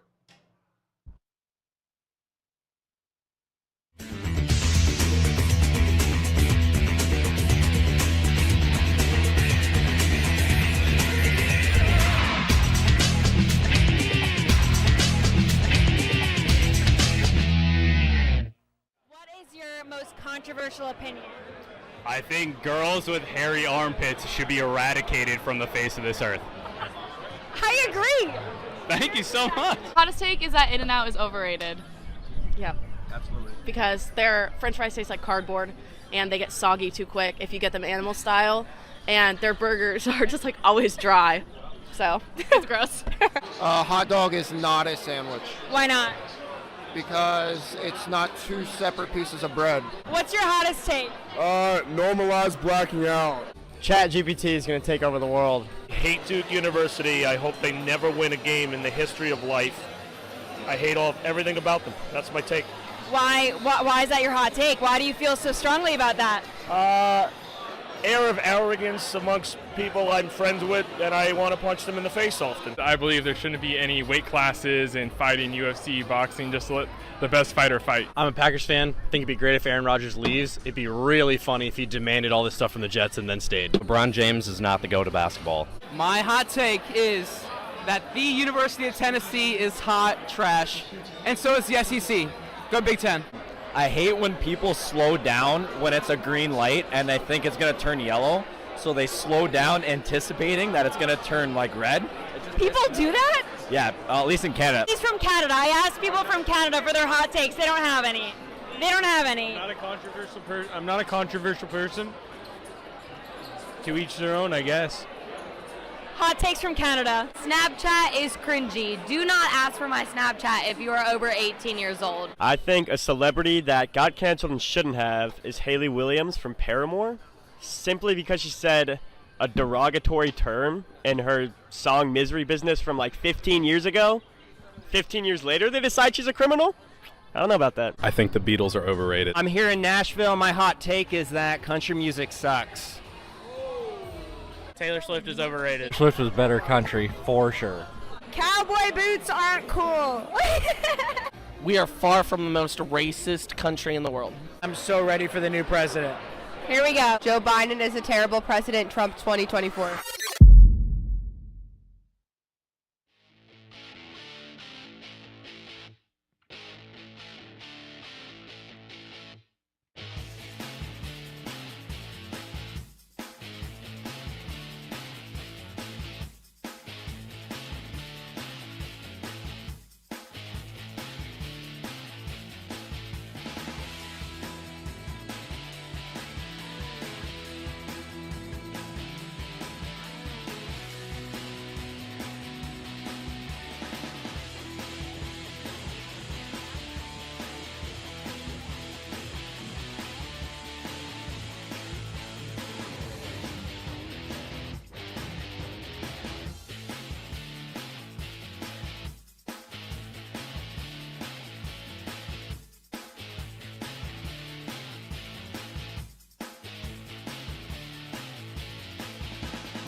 Glad you're with us. 6th and Peabody, our location in Nashville. Yeehaw Beer and Old Smoky Moonshine. And Clay Travis with us. Joins us by phone each and every week at this time. Clay, hope you're doing well. I am. What's up, guys? How are y'all? Hey, doing well. Let's start with where the week started with the tragedy at Covenant School right here, just miles away from where we sit and where we live. And the 6 people that lost their lives that were killed by the gunman and the 3 children, and also the response by Metro PD here in Nashville with officers Rec Engelbert and Michael Collazo with the incredible response that no doubt saved other lives. Yeah, I think that's the story. I mean, I don't know, and I've said this for a long time, how you can stop someone who is committed to doing an evil act. I think it's very difficult, particularly on an individual level. But the heroism that the Nashville Police Department showed, I would encourage anybody who hasn't watched that video, 6 minutes long, from when the officers basically pull up outside of the school to when they take down the shooter. And I know it's very trendy these days to rip cops and say that they don't do a very good job, or even they aren't necessary, or they needed to be defunded. I don't think very many social workers could have handled that situation that they found themselves in the middle of on Monday morning. And I thought it was an incredible credit to their training, to their bravery, to their courage, heroism, and to the work that they all did together to save probably countless lives by taking down that serial killer as quickly as they did. Clay, 2 million people watched Iowa and Louisville in women's basketball in the Elite Eight. That's more than anyone has watched an NBA game on ESPN all season. That blew my mind when I heard that stat. What a great sign for women's basketball right now, and what a terrible sign for the NBA on ESPN. Yeah, I think that speaks volumes. I was kind of stunned by that headline when I saw it at OutKick too. And I think what it speaks to is people like basketball. They don't like the NBA's version of basketball. And the NBA has, to a large extent, and I think I've been on the front lines on this, really destroyed the brand that was created for much of the 80s and the 90s that many fans grew up embracing. And I think they decided to do it by leaning into incredibly woke politics. And I've been on this for years. I mean, my most recent book was called Republicans Buy Sneakers Too, which is a quote from Michael Jordan. And I don't understand why, if you're in the business of appealing to the largest possible crowd, which is what the NBA, Major League Baseball, the NFL, college football, college basketball, whatever sport you want to put out there, the goal of the business is to have as many people as possible consume their product. I don't know why you'd alienate any viewers. And I think what we're starting to see is there seems to be a recognition that has occurred. Whether it is the NBA didn't try to pull their All-Star game out of Salt Lake City, despite the fact that there are a couple of transgender bills that have been passed in the state of Utah. I saw today where Gary Bettman, the commissioner of the NHL, came out and said, yeah, maybe we don't need to be doing these LGBTQ plus, pride nights or whatever they're calling them in the NHL, because by and large people like hockey and they don't need to see their sport totally embrace political attributes in any way. And I think that there's probably starting to be a recognition that sort of the gravy train of the cable and satellite industry is starting to disappear. And that's a big story in and of itself. And that you can't afford anymore to alienate your fan base. And I think that's why you're starting to see sort of a rebound in the opposite direction. But then we see the story at OutKick today, Clay, where, ESPN, we know the story here. They suspended Sage Steele. They forced her to apologize for commenting on politics, but they're also promoting in the moment, Bomani Jones, and a segment that he's going to have on Trump's potential arrest, and that's going to happen on ESPN. And when contacted, of course, ESPN has no comment on the double standard. Yeah, and I think ESPN, look, their business, and I've been on this for a while, and there's still a lot of people in sports who don't understand it. Their business is collapsing in rapid fashion. And I'll take it outside of ESPN in particular, and I don't think this story has gotten anywhere near as much attention as it should have. Rupert Murdoch sold all of the regional sports networks that he owned. Fox Sports South, Fox Sports Ohio, whatever, all these different regional Fox Sports satellite channels, basically, meaning, regional, for $20 billion in about 4 years ago. Disney bought those for $20 billion roughly as a part of the $71 billion purchase of Fox assets that Disney undertook. The Department of Justice said you can't own these regional sports networks. It's an antitrust violation, which, by the way, I think the Department of Justice got that wrong. I think Disney should have been able to keep those assets. But as a result, Disney had to sell those channels, and they immediately lost roughly $10 billion on that sale. They got $10 billion.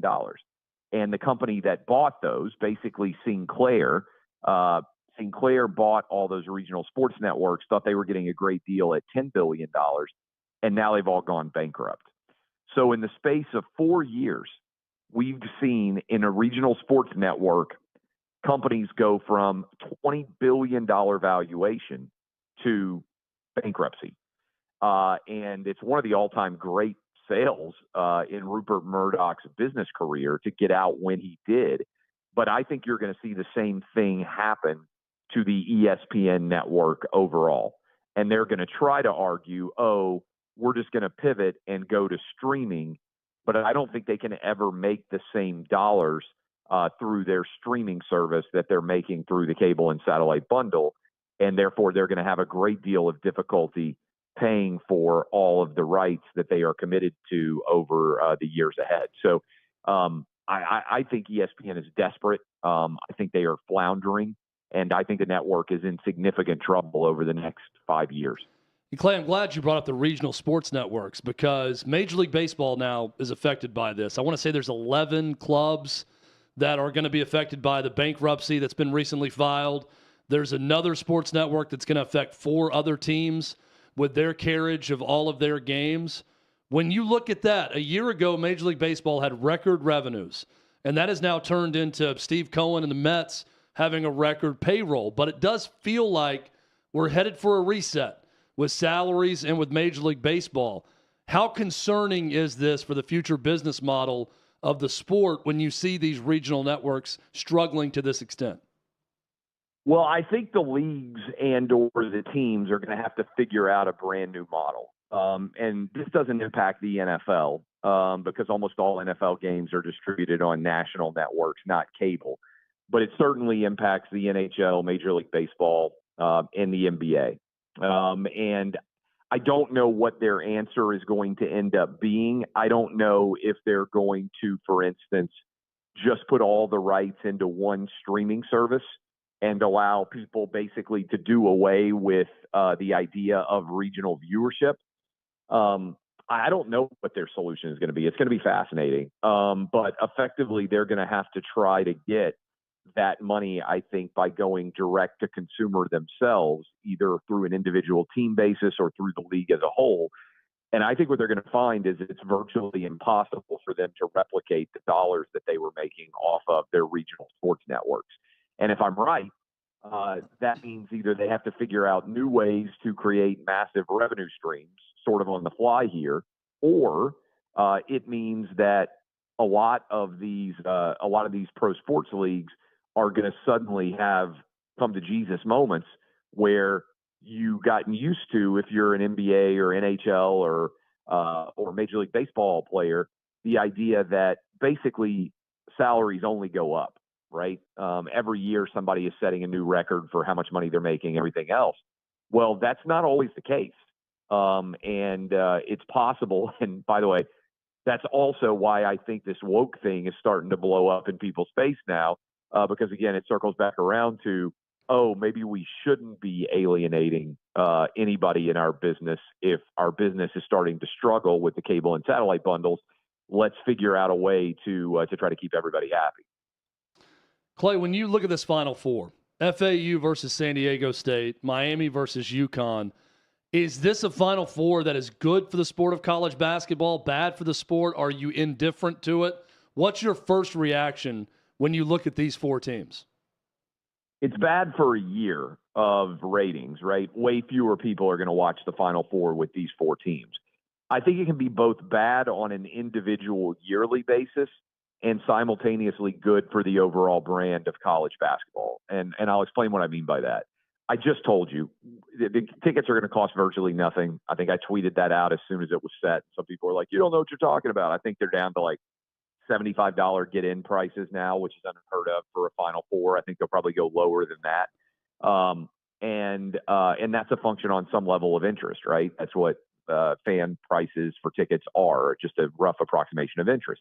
And I think that's going to translate into far fewer people watching because people say, oh, we want the underdogs to win, but really they want to watch the blue bloods, the teams that they have strong opinions about, rooting interests for.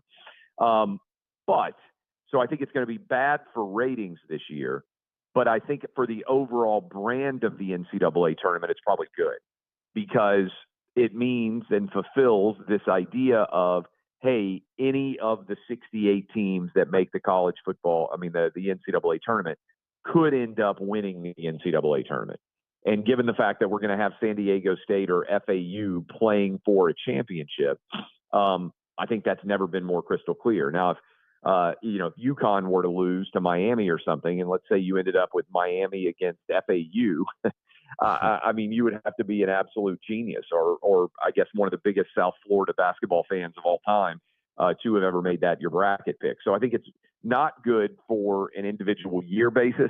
I think it's probably good for the overall brand of college basketball because it fulfills the sales pitch of the tournament every year, which is anybody could win. With this Final Four, that certainly feels to be the case.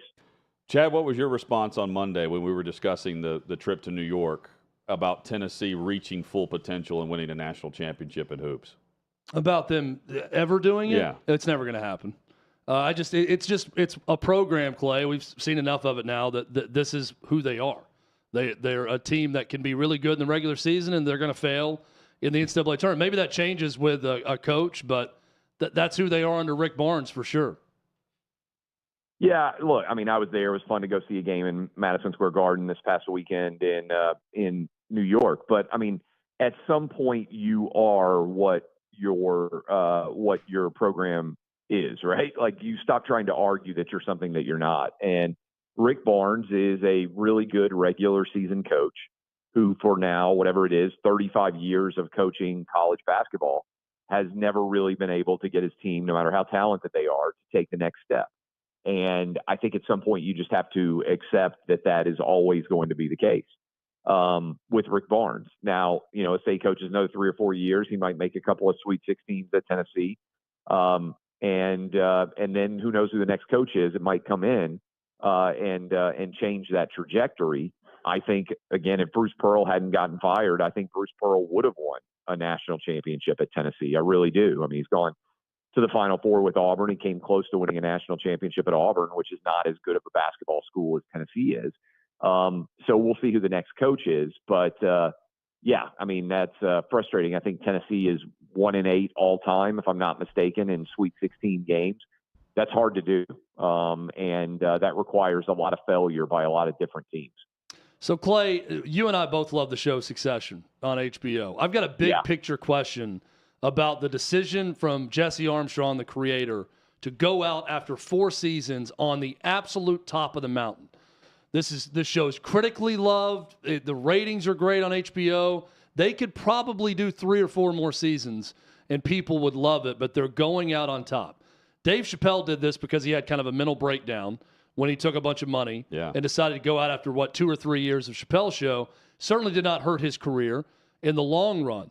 But this idea of I'm going to get out when I feel like I've told my story and do it on top and not hang around for a year or two longer, even though it could be very lucrative for me and everyone associated with the show. What do you think about the decision to exit stage left with Succession after only 4 seasons, and what that could mean for other media brands out there that may be thinking the same thing? Well, I mean, first of all, Succession is popular in New York and LA and for people who work in media, but it isn't actually that wildly successful. I mean, I think only 2.3 million people watched the season 4 debut.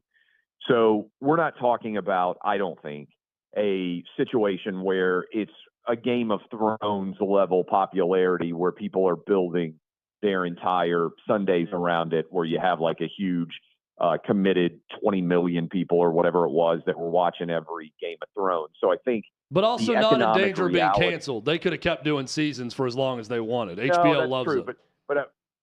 But I don't think that it's like, it's not transformative for HBO, right? It's not House of the Dragon or Last of Us, to your point, in terms of numbers. Yeah, if it fails, it doesn't really matter at this point. There's not driving streaming signups, everything else.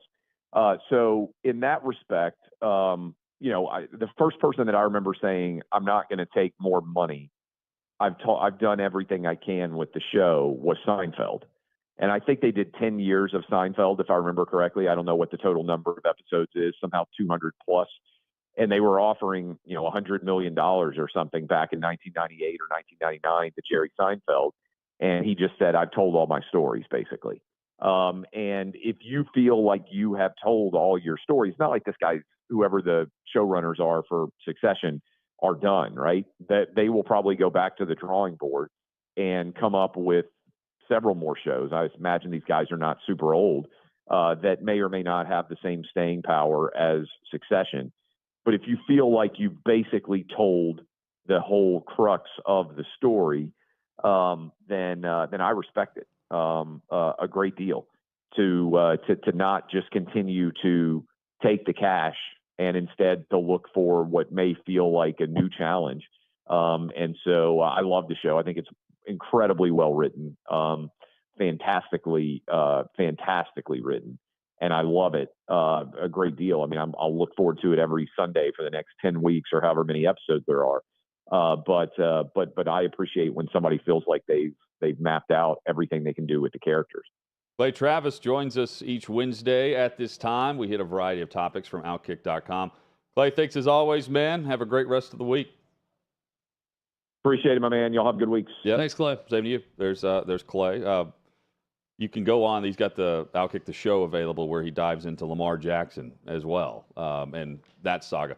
Lamar Jackson's also someone, you mentioned Calvin Ridley needs to stay off the mentions. Lamar Jackson's now doing that, where he's responding to people discussing, well, it wasn't people, it was owners. Owners are discussing why, like Arthur Blank said, well, there's a good reason why we're not going to go all in for Lamar Jackson, and it's because of the injury history of the last 2 years. But Lamar tweets back out and says, well, I played injured for the first 12 weeks of the season on the PCL that was never reported, that I had to say whenever I sat out towards the end of the year. And that has Deion Sanders has retweeted him and responded at telling him to let everyone talk and he needs to sit back. Multiple people are doing that. Adelius Thomas, former Ravens, doing that now too. So it's a very desperate move from Lamar Jackson right now. I respect those, much like I respect the creator of Succession for getting out on top. Say I've told my story. That's it. I respect those that are of the profile of Lamar Jackson that have the ability to shut the hell up. When in transition from team to team or something professionally, that can just go away and go radio silent until something is done. And that seems to me to be a quality that exists less and less in sports and entertainment. And there's a narrative that Dave Chappelle, right? He goes to South Africa or wherever he went and went radio silent when he decided I'm done with Chappelle's show and came back and went on a new path. Lamar Jackson wants a new path with a new team. So just be quiet right now. It's not going to benefit you at all until you ultimately get what you want. And the narrative that I don't believe it, that he was sitting out towards the end of the year because he didn't want to get hurt. Well, he played last year and knew that he was going to try to get this contract, turned it down, played anyway, and then sat out towards the end of the year. And that's what he's referring to. I don't remember me sitting out on my guys week 1 through week 12 against the Broncos. How come all of a sudden I sit out because of money, which I could have got hurt any time within that same time frame when I played? We know why the Super Bowl, we all know the Super Bowl's been on my mind since April 2018. I don't want to be too extreme with this in terms of his value. But the more he tweets, the less valuable he is to another team. Well, I mean, not to the Ravens. Not to the Ravens, but he doesn't want to be a Raven. He's said that. He wants to move on from them. So if that's who your else goal, tweets a lot? Jim Irsay. Yeah, and he owns a team. If Lamar Jackson owns a team, then he can tweet as much as he wants. No, He'll that be team fine. may want Lamar Jackson. That's what I'm saying. Yeah, but does even Jim Irsay and his football people want a quarterback who tweets this much? I don't know. They want a quarterback who wins. They haven't had that in a while. Well, we'll see. It's not. I don't know what's going on. Why well, a former MVP? Tweets. He barely tweets, but he's responding to the owners at the owners meeting. Quarterback is different. It's just different. I mean, if he's a pass rusher that wants to tweet at people saying hateful things to him, have at it. But just tweet away when you get to your destination. And he's also my point. During this time, just go radio silent. When it comes to the contract for the leagues, for the players, if he's just a pass rusher, that guy takes the money he was offered last August. And if you want to represent yourself, when you tweet at someone, that's you representing yourself. Yes. There's no agent out there negotiating for you.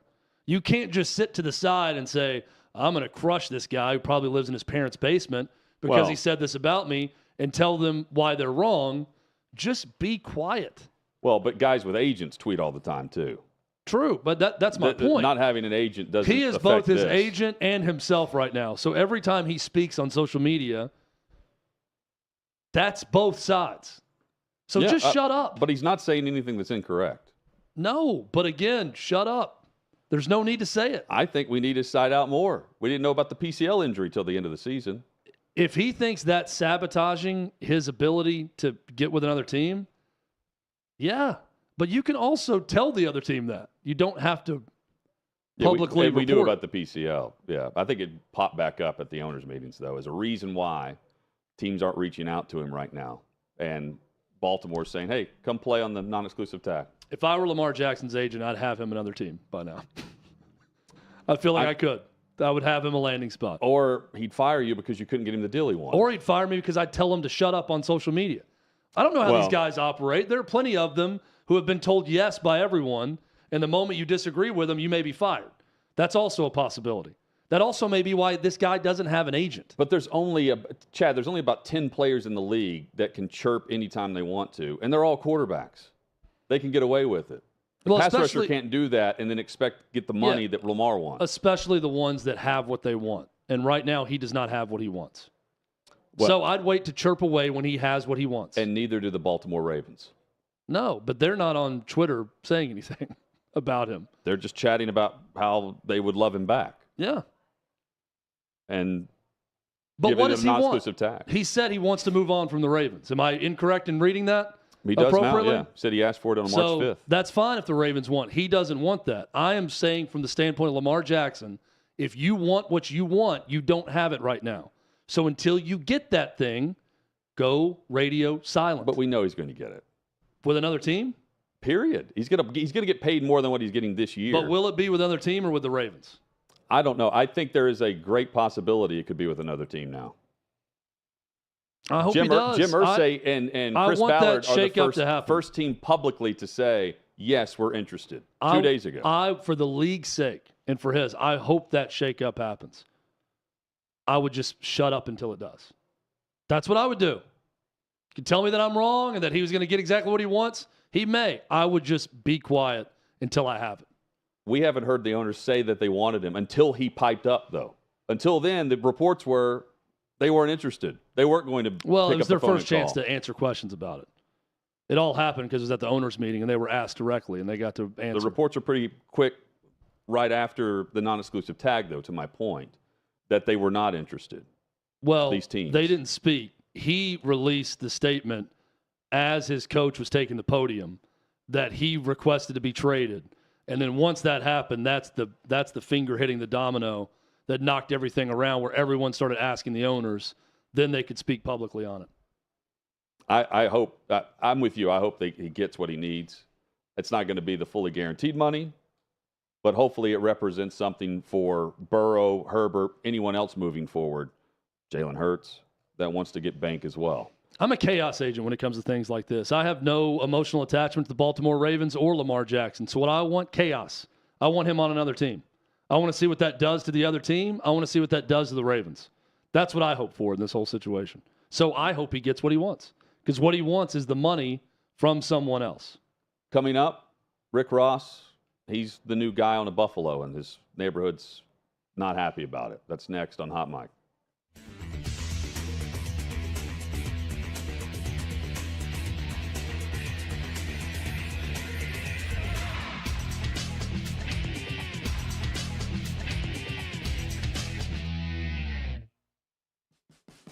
What you're experiencing is the bold taste of a Southern legend. Old Smoky Moonshine and Whiskey, authentic Tennessee mountain-style spirits. We believe in crafting flavors that were born from tradition but defy expectation, and pioneering a new experience with every sip. Because if it doesn't do this, it ain't this. Old Smoky Moonshine and Whiskey. Come on.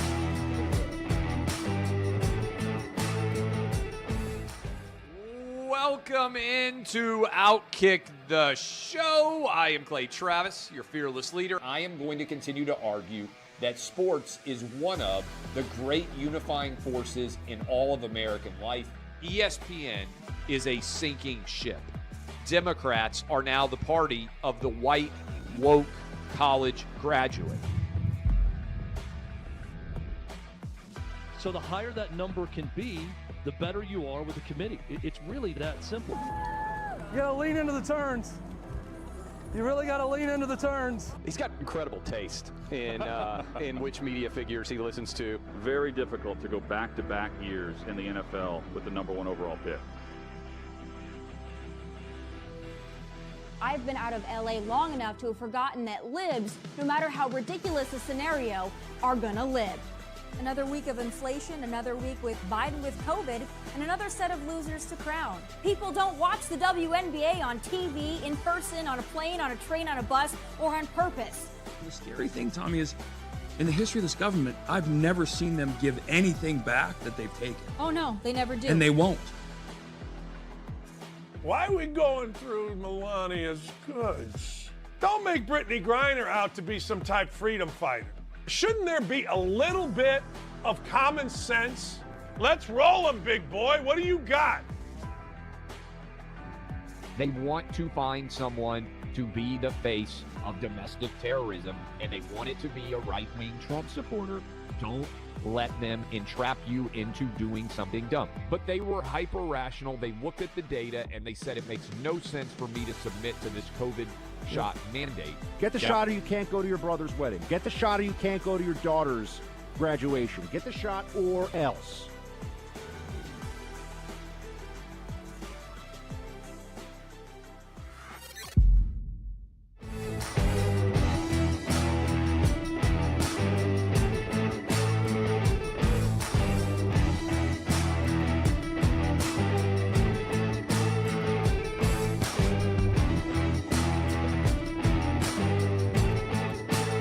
Old Smoky Moonshine and Whiskey, a bold taste of a Southern legend.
Ted, Rick Ross recently purchased Evander Holyfield's 250-acre estate.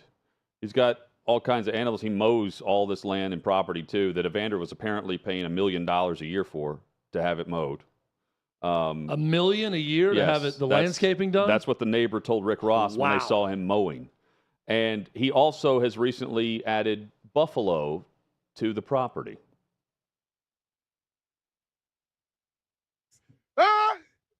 You ever see? Don't lie. You're lying. Come here. Welcome home. I love you. I'm looking you in your eyes. I'm looking you in your eyes. Come here. I love you. I love you. You home. Aim too. Everybody welcome Timbuktu to the family. The neighbors are upset because the buffalo continue to get out.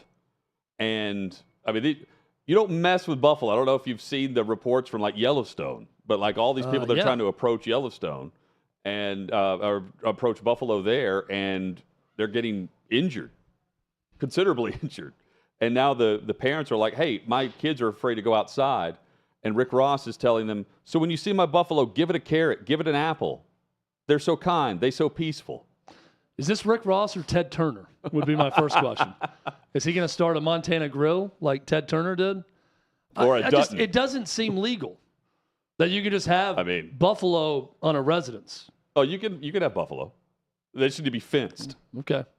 Don't let them loose. I wasn't familiar with the buffalo laws in this country. I'll read up on it. You can have zebra, too. I'll bone up Back on at it it tomorrow. I'll be ready to go.